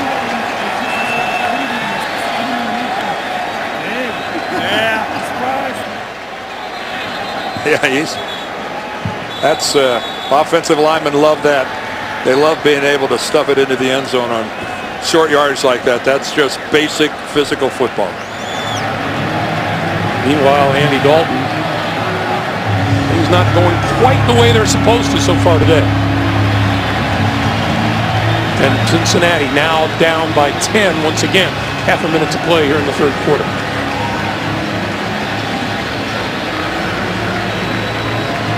Well, Andy Dalton isn't the first quarterback to come to Baltimore and have a tough day against this defense. Nor will he be the last. No, that's a fairly common occurrence. And it's still just a 10-point game with a full quarter to play. That's Brandon Tate in the end zone. Billy Cundiff has been pounding these out of the end zone all day long. And that's another touchback.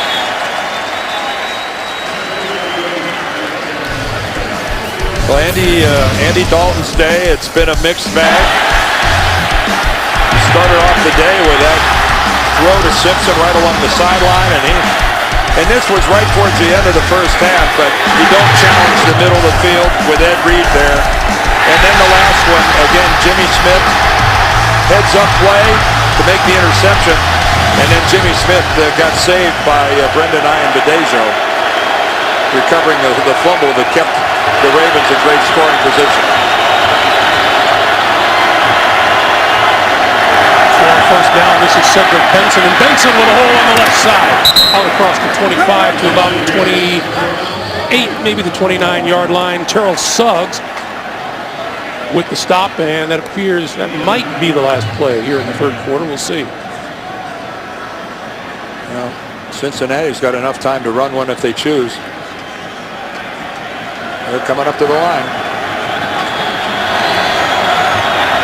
When you're behind, you should take advantage of trying to run every play you can. We will get this play off, and we give this to Benson once again. And Benson across the 30 for a first down, and that's how we come to the end of the 3rd quarter. That's the end of 3, and there's our score, 24-14 Ravens. We're back to Baltimore after this message and a word from your local station. You're watching the NFL on CBS.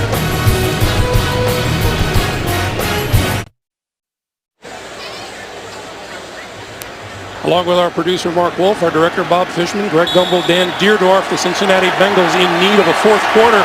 And they've excelled in this quarter during the season. They've outscored the opponents 87-43 coming in.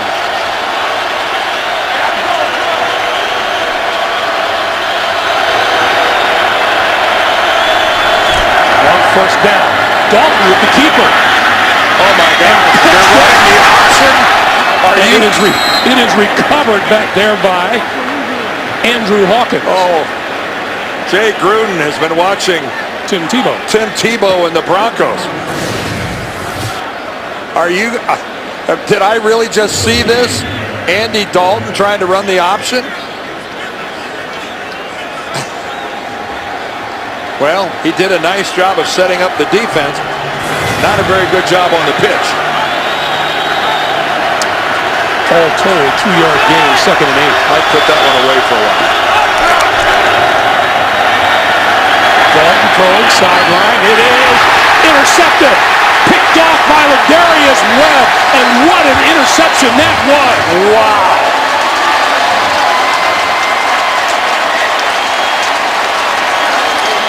Right in front of the Ravens bench. That's an unbelievable catch. I am dying to get a look at this. From the end zone behind Andy Dalton.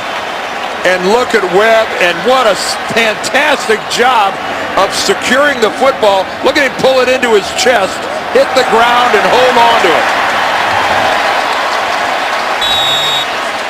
Well, I mentioned earlier, that's his 3rd interception of the year. I mentioned earlier about Webb having good hands. You know, there are a lot of defensive backs that the reason they're defensive backs is they can't catch. He's not one of them. Flacco going deep. Smith, touchdown.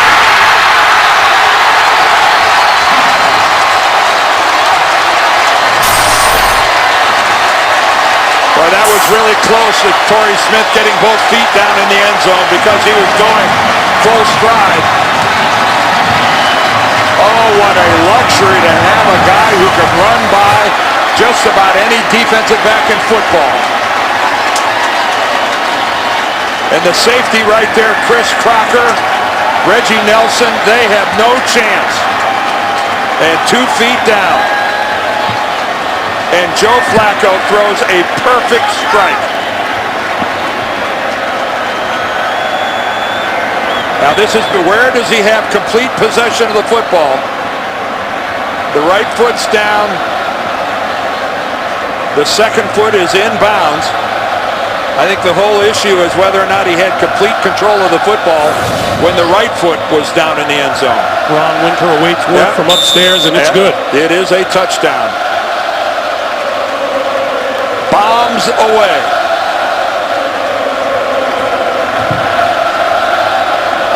Cundiff with the extra point. Baltimore with some breathing room. 14:02 to play in the 4th quarter. Torrey Smith on the receiving end of the bomb from Joe Flacco.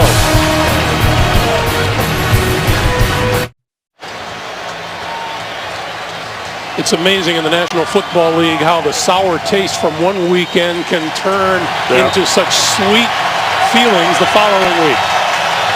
Well, look how quickly it can turn. Interception and a 1-play touchdown drive. Biggest lead of the day for Baltimore, 31-14. Still most of the 4th quarter still to be played.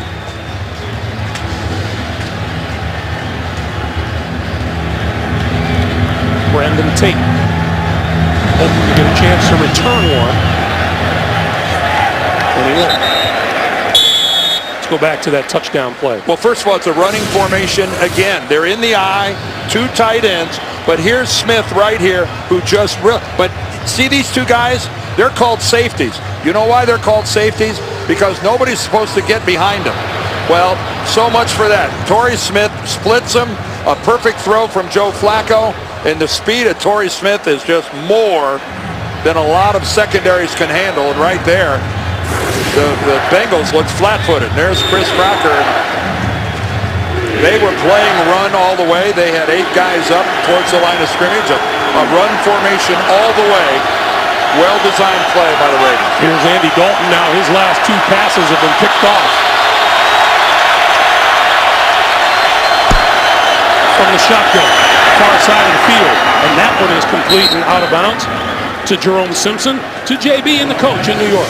Nip and tuck in Green Bay. This be the day, Greg and Dan. Watch this touchdown pass. Josh Freeman, Mike Williams on the slant. and Tampa Bay goes for the 2-point conversion to Kellen Winslow. He drops the ball, 21-19 Green Bay. Drama in Green Bay. Back to Greg and Dan. All right, guys, thank you.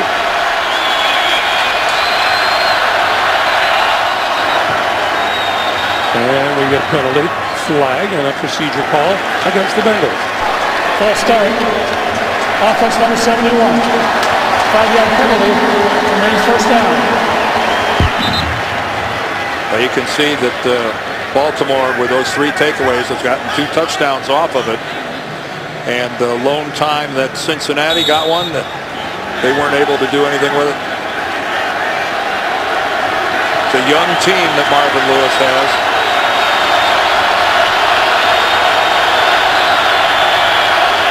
On 1st and 15, Dalton under pressure, over the middle, got his man across the 45. Jerome Simpson still on his feet, and now down at about the 47-yard line. And once again, back to JV and the coach in New York. No give up in Washington. And did Dallas find their 3rd receiver, Laurent Robinson? Watch this, Romo's going to find him. He stepped up since Miles Austin's out. 3rd down, complete. Now it's 17-17 in Washington. As the rivalry goes, back to Greg and Dan. All right, guys, thank you. Andy Dalton, the throwing, and that is complete to Gresham inside the 35. And we have a marker in the backfield. Oh, it looks like it's going to be holding. Ron Winter gives the preliminary call. Holding. Offense number 77. 10-yard penalty. Complete first down. That's Mr. Whitworth. That's Andrew Whitworth. There he is right there, the left tackle. Oh, and he puts his arm clear across the face of Paul Kruger. Kruger did a good job of getting to his inside. Whitworth didn't have much choice but to hold it. Paul Kruger, a quarterback in his days at Utah. Not the normal career path to a linebacker. 1st and 20. Ed Reed about 20 yards off the line of scrimmage. Dalton throwing, and that is complete to about the 47-yard line to Jermaine Gresham. Good hands on the play. Well, you see so many good things from Dalton. Good accurate throws, but those 3 interceptions against 0 touchdown passes is a really glaring mistake. Dalton, and that's Leonard out of the backfield, hit almost immediately by number 53, Jameel McClain. And right now, Jameel McClain trying to play the role of Ray Lewis, really trying to bark out at his teammates and trying to get them to get excited about this 3rd and long. Ravens fans now to their feet.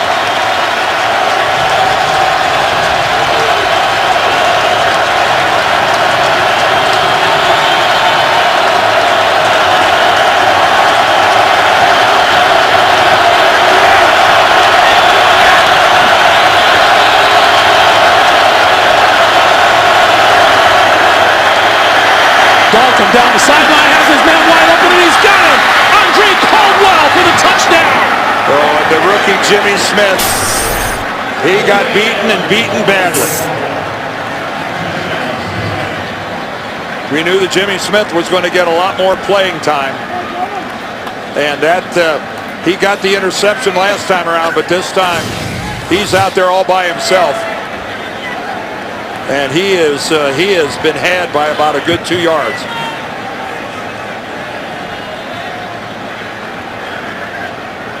And Andy Dalton, one more time. How perfect is that pass? 49 yards for the touchdown. Andre Caldwell doesn't even have to adjust to that football at all. Just keep running on the straight line, and the ball came right to him. Extra point is good. Cincinnati, Greg, they won't go away.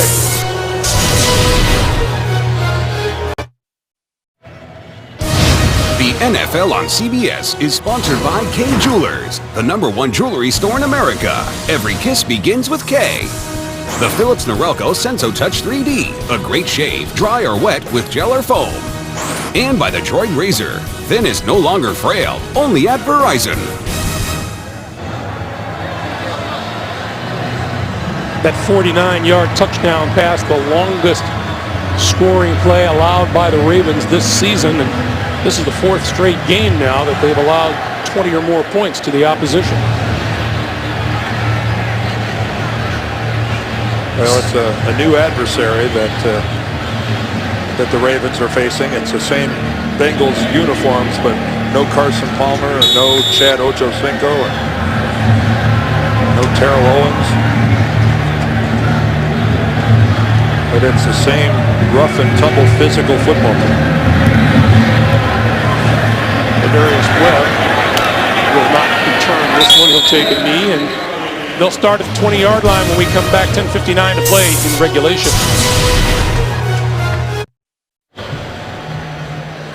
Welcome back to this bastion of sartorial splendor. Which half do you want more, Dan? Hey, I just love fans who get into it. But I do give props to those guys for actually dyeing his mustache. This is Rice. Let's go back to the touchdown. Yeah, let's go back and look at it one more time, and it is just single coverage all the way. Here's Jimmy Smith right here. Here's Caldwell, but no safeties anywhere in the middle of the field. And I have to think that Jimmy Smith is guessing on the route because he does not play like there's any possibility that Caldwell is just going to streak down the sideline and run a go pattern. And it looked like it completely surprised him, or he acted like he had safety help over the top, which he did not. This is Rice again. To about the 27.5-yard line where Frosty Rucker was the first to hit him.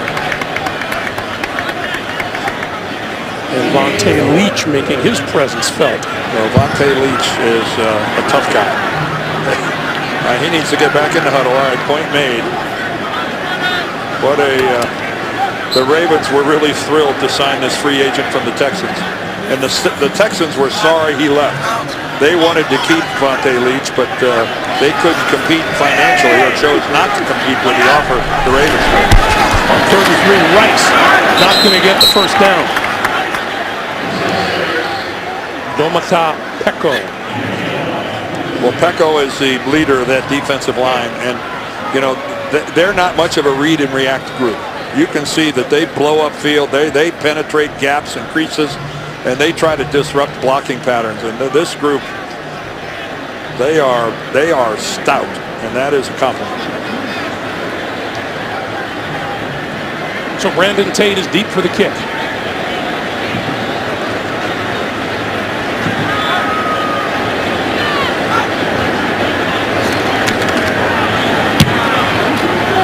Was a good one by Cook. And that's going to float out of bounds. Well, you talk about trials for a rookie quarterback. Down 10 in Baltimore to the rough, tough Bengal defense. The NFL on CBS is sponsored by Toyota. And by Subway. Try November's featured $5 footlong chicken marinara melt.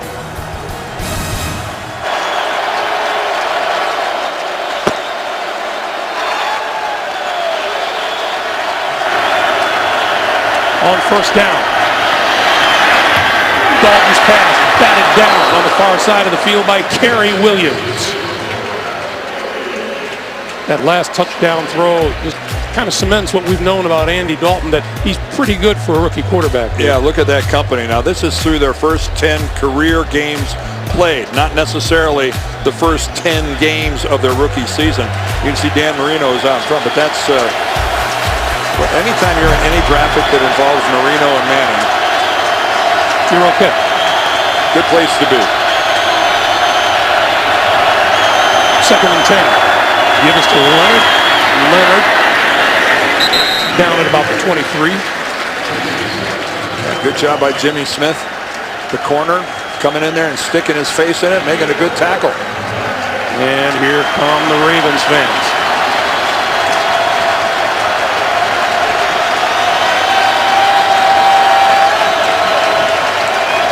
Well, this is a situation where Chuck Pagano more aggressive than his predecessor, Greg Madison, in terms of loving to bring pressure. Let's see if he chooses to do so here. Cluster formation at the top. Dalton throwing, and is incomplete. Penalty marker flies. Webb hit him early. He just looked like he lost his orientation out there. And this will be a Cincinnati first down. That didn't even look like that had a chance of being completed. And pass interference. Defense number 21. Penalizing the spot of the foul. First down. You can see right there that Webb didn't know where the football was, and he didn't know where Simpson was. Ball was underthrown. Yeah, and the ball was underthrown, and Simpson adjusts to it. Webb does not. And, you know, that's interference all the way. It's just, he just lost track of the football and the receiver. New set of downs for Dalton. Other than that, it was okay. From the 47.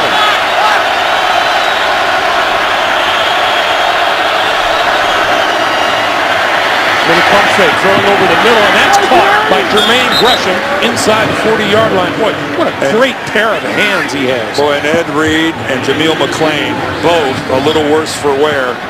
The two guys making the play on Gresham. And boy, I tell you, Gresham not afraid to be in traffic. Nice little pump fake there by Dalton. Dalton on the move, gonna run it, and sliding down at about the 27-yard line. And Jameel McClain, his arm is really bothering him. Before the last play, he was really trying to move that thing around to get it to work right. First down, Bengals, now at the Baltimore 27. Dalton, far side. That was complete, loose ball, and it is ruled incomplete. Andre Caldwell had it, couldn't hold it long enough for it to be a catch.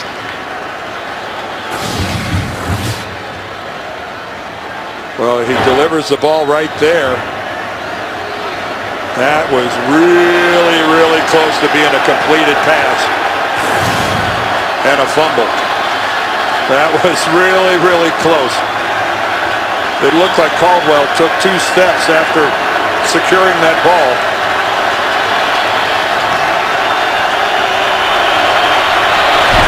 On 2nd and 10, little pump fake. Dalton going to his left, and he's going to run it. And is out of bounds inside the 20-yard line. And that's still another Cincinnati first down. Boy, and Andrew Whitworth told us how competitive Andy Dalton is, whether it was playing golf or just about anything. Boy, you got a little taste of it right there. You saw him yelling at his teammates after he ran for that first down. I think we're gonna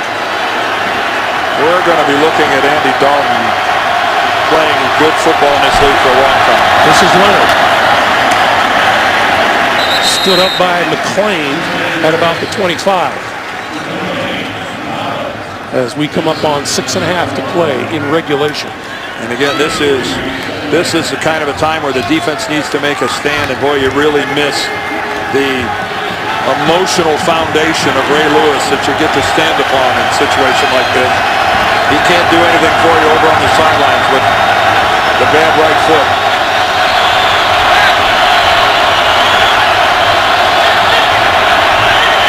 Third trip into the red zone for the Bengals. Touchdowns their previous 2 times. Far side of the field, that's complete to Simpson, and Simpson is out of bounds. Just inside the 10 at the 9.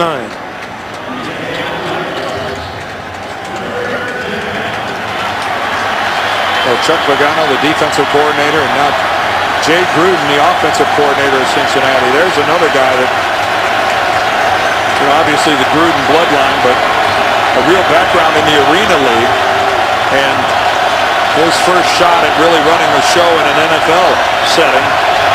He's here to stay too, I think. 3rd and 2. Dalton going to throw for it. That one is caught. Touchdown! Gresham! Wow, at first glance, I thought when Gresham finally got control of the ball that he was out of bounds. Did he manage to stay in bounds the whole time he was juggling that ball?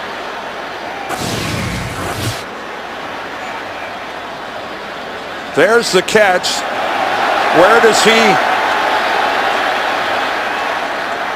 Yes, he did. That's a touchdown. He did.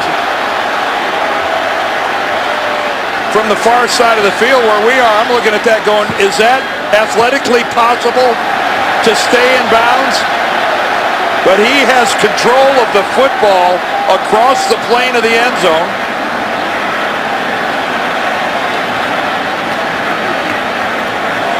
And while it is reviewed upstairs, the fans here. Now, first of all, you have to have both feet down with possession of the football. Previous play is being reviewed. Once he gets possession of the football, both of his feet have to be in play. So where does he get possession of the ball? Right there. And I don't. Yes, and there's the right foot down in the field of play. So it looks to me like he fulfills all the obligations of making a good catch. Great hands. Great hands by Gresham. There's possession, the left foot in, the right foot in. The ball crosses the plane. You do the hokey pokey. Where is the football? I mean, I'll tell you what. Keep in mind now, the ruling on the field was a touchdown. And we would have to see proof that is absolute for Ron Winter to overturn this.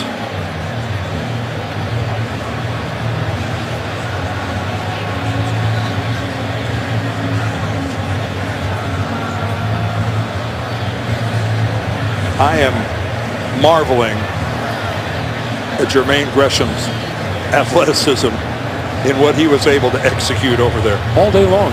All day long. He's been exceptional. Keep in mind that he's being hit. He's being pushed here by Kerry Williams.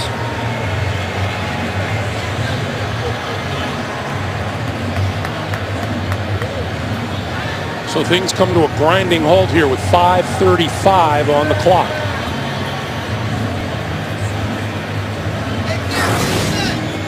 And it looks to me, it looked like he maintained possession of the ball even after landing on the field, landing on the ground. I don't, it's just the whole issue is where was that football in his possession? Did it cross the plane? It's pretty clear that he had it in both hands. Yes. As he crossed the goal line. Ron, again, we have to start with the fact that this has been ruled a touchdown on the field of play.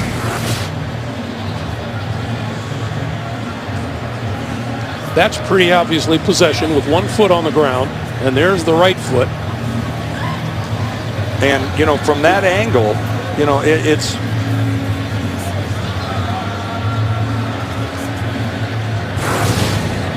welcome to Baltimore, everyone. Greg Gumbel, Dan Deerdorf, where a scoring play by the Cincinnati Bengals is under review.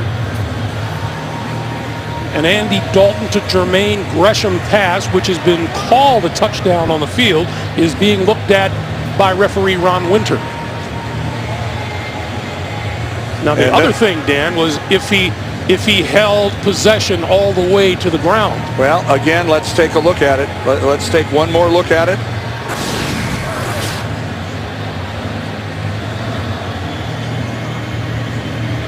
There's possession, and there's both feet, but the question is, does he hold on to it all the way to the ground?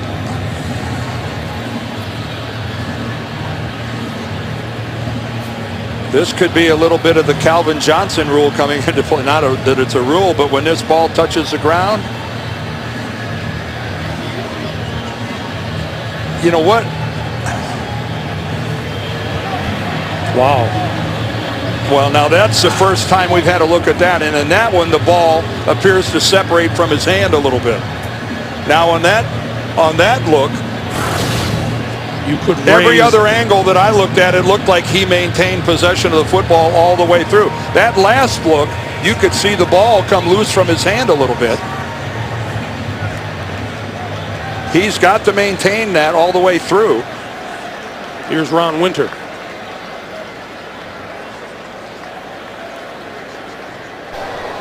After review, when the receiver went to the ground, he lost control of the ball.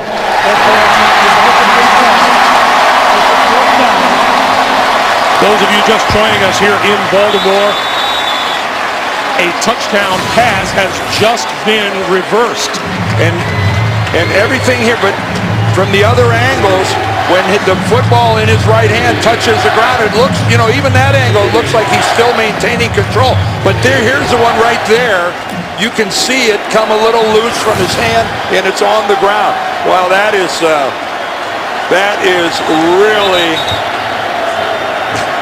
that's instant replay, and that is a review that takes it down to the very micro inch. So instead of the touchdown, on comes Mike Nugent to try to cut the Baltimore lead to a touchdown.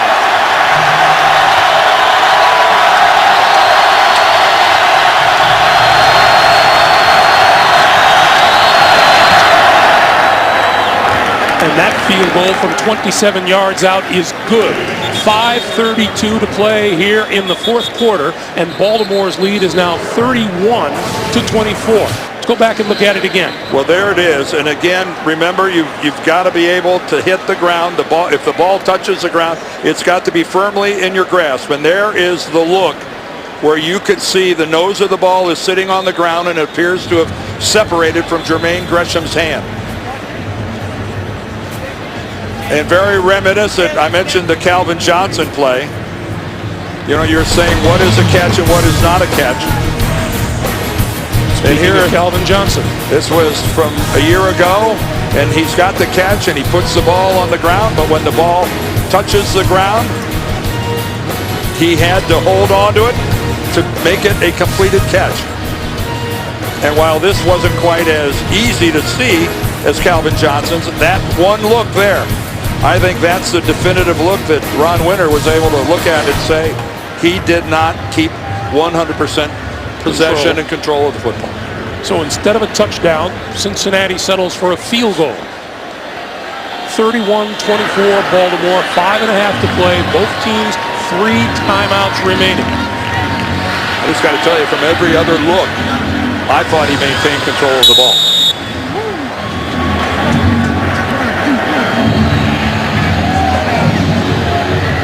This has been your very typical, predictable AFC North battle.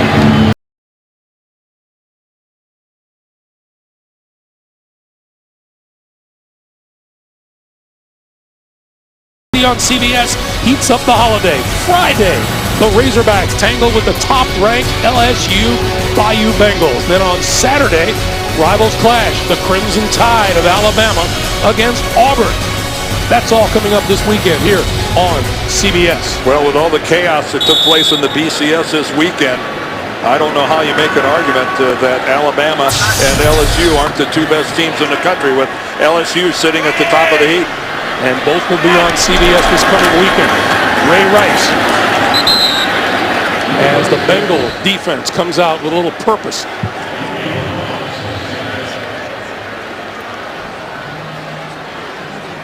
Key members of these teams not in action today. Ray Lewis, his streak of 57 straight starts snapped with a bad toe. A.J. Green hurt his knee in the game last week, sitting out today.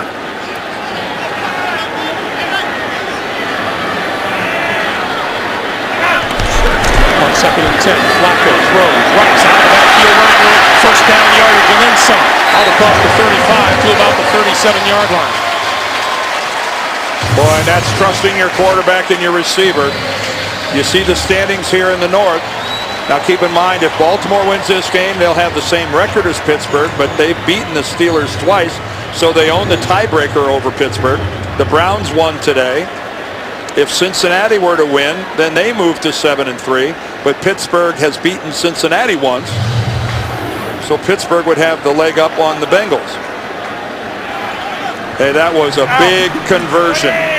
Move the chains. Rice stays in bounds, keeps the clock going. Rice straight ahead to about the 38.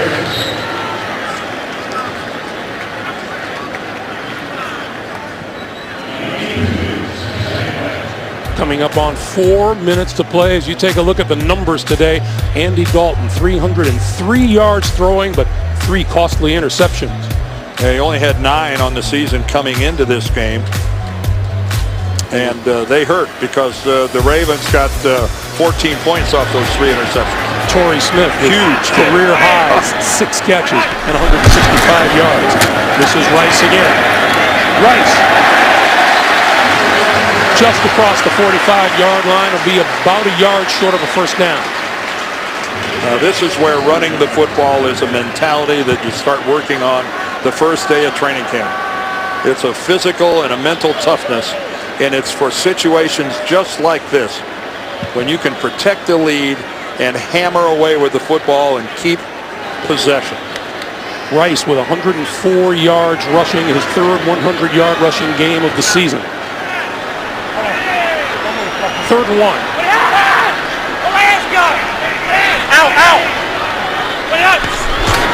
Rice again.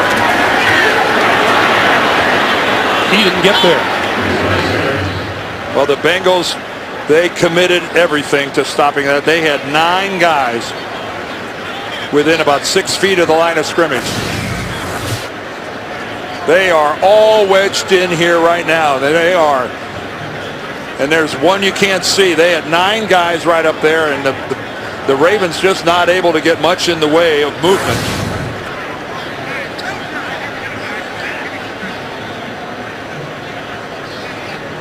They're going to bring out the chains and measure this.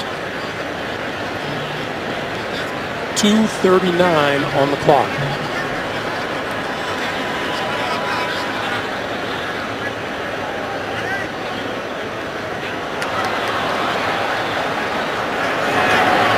Fourth down. Well, you can see it's about 1.5 feet.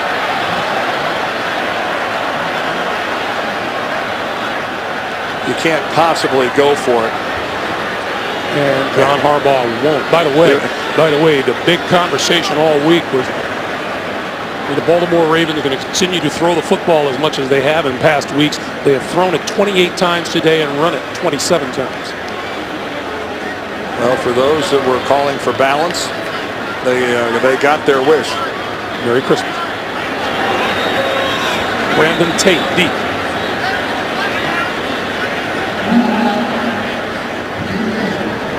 Bill first.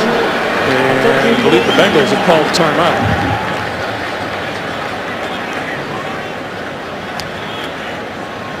So they use a timeout with 2:39 to play.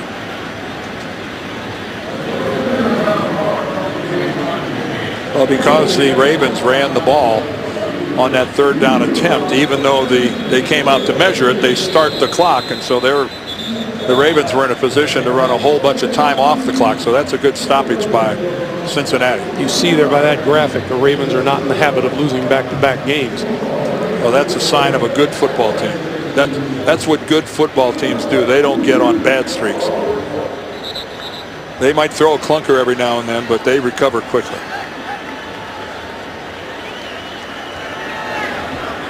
I remember one of the Patriots Super Bowl years. They got beat 31-0 in the opening game by the Buffalo Bills. And then they went on and won the Super Bowl. Good punts have not been a given here today. This is Cook. He got off a good one there. Tate going to let it bounce and grabs it and is run out of bounds at about the 13-yard line. Well, this game got off to a slow start, but then it heated up and away they went. Cedric Benson got the first touchdown for the Bengals. He jammed it in there. Then Ray Rice returned the favor. Then Andy Dalton, he had a lot of good completions. That pick to Ladarius Webb. That led to this Torrey Smith bomb from Joe Flacco. And then Caldwell, he gets by Jimmy Smith, the rookie corner. And that's how we end up in this position where it's up to the Ravens defense one more time to bring it home. Cincinnati with a touchdown and a field goal on its last 2 drives.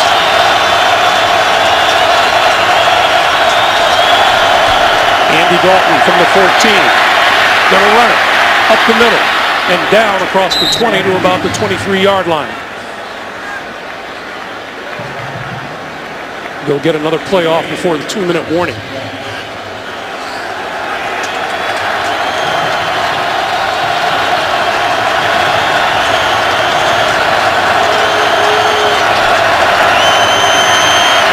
Dalton, that's complete. Out across the 40-yard line to Andrew Hawkins for a first down. And at 1:57 to play, we get the 2-minute warning. Lots to come here in Baltimore. 1 touchdown difference. We're coming back after this.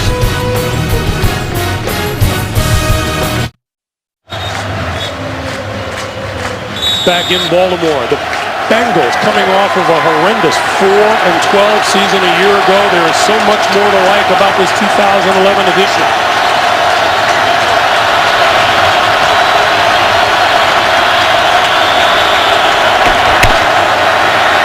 Dalton, little pop over the middle is complete to midfield. Jerome Simpson airborne.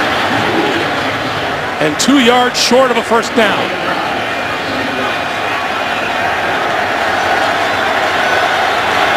Welcome to those of you just joining us here in Baltimore. Greg Gumbel, Dan Deerdorf. Cincinnati down by a touchdown, coming up on 1.5 minutes to play. Andy Dalton going deep, down the sideline. It is caught inside the 10 by Jerome Simpson. Kerry Williams underneath, Ed Reed over the top. And somehow Simpson comes up with his football. And Andy Dalton, amazing sometimes, the way he drops in a bomb like that right on his receiver's hands.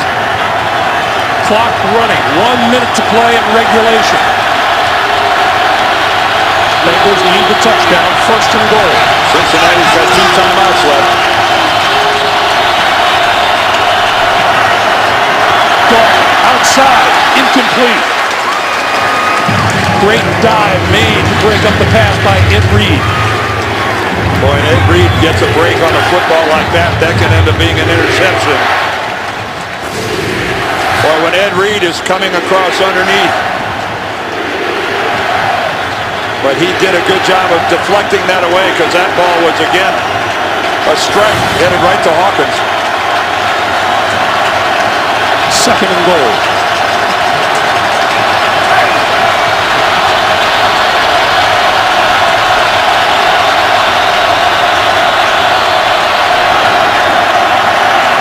Dalton running out of time and got rid of it.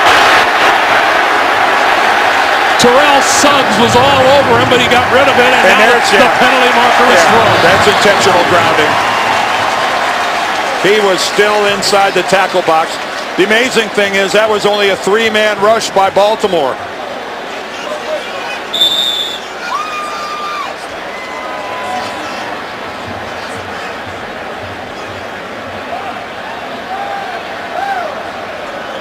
Officials are talking about it. Here's Ron Winter. Intentional grounding. Offense. Number 14. Welcome to those of you just joining us here in Baltimore, where Andy Dalton was just called on this play for intentional grounding. Yeah, he is directly behind the center when he is grabbed by Suggs. Now here comes Suggs. Now that is a horse collar. He started with his hand inside the shoulder pad of Andy Dalton. That could have easily been called a horse collar tackle by Suggs. Meanwhile, Cincinnati uses its second timeout with 40 seconds on the clock. Let's take another look at it.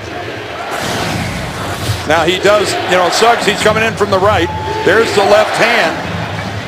But as Dalton goes to get away, that's the only thing basically. He's got his hand around his right leg, but he hung on to that thing for quite a while. And none of the officials saw it. Shows a little strength on the part of young Mr. Dalton.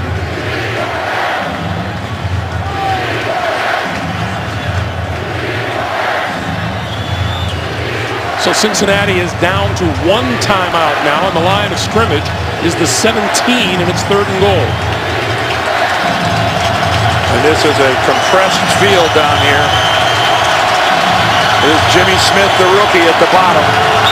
Let's see if Baltimore sends a bunch of people.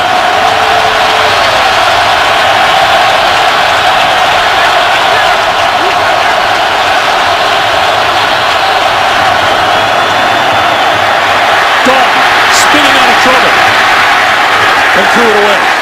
Well, again, they showed 4 and only came with 3 again, and Dalton is running, forced out of the pocket. What a tremendous job on these last 2 pass rushes by the guys up front for Baltimore.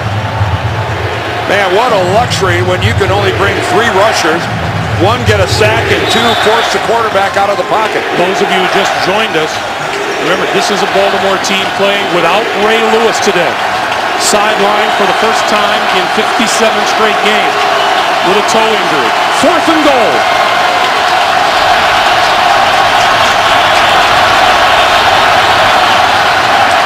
Dalton going down. He got rid of it. It's incomplete. I think Ron Winter ruled him down. That wasn't even, doesn't matter because it was 4th down, but I think it's going to be a sack. Pernell McPhee came roaring in.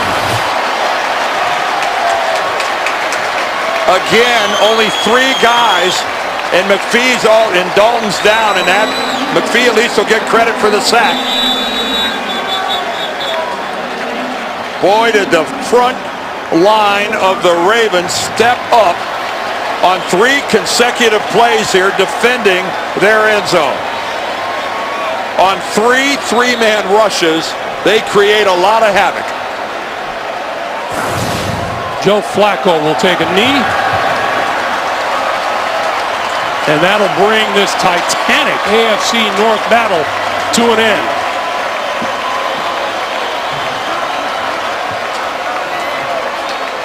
The Ravens improve to 7-3. And now tied with the Steelers record-wise, but because they beat Pittsburgh twice, they are now in command of the AFC North. They've won 7 in a row here at home, 15 of their last 16, and they do it against a very game and up-and-coming Cincinnati Bengals team.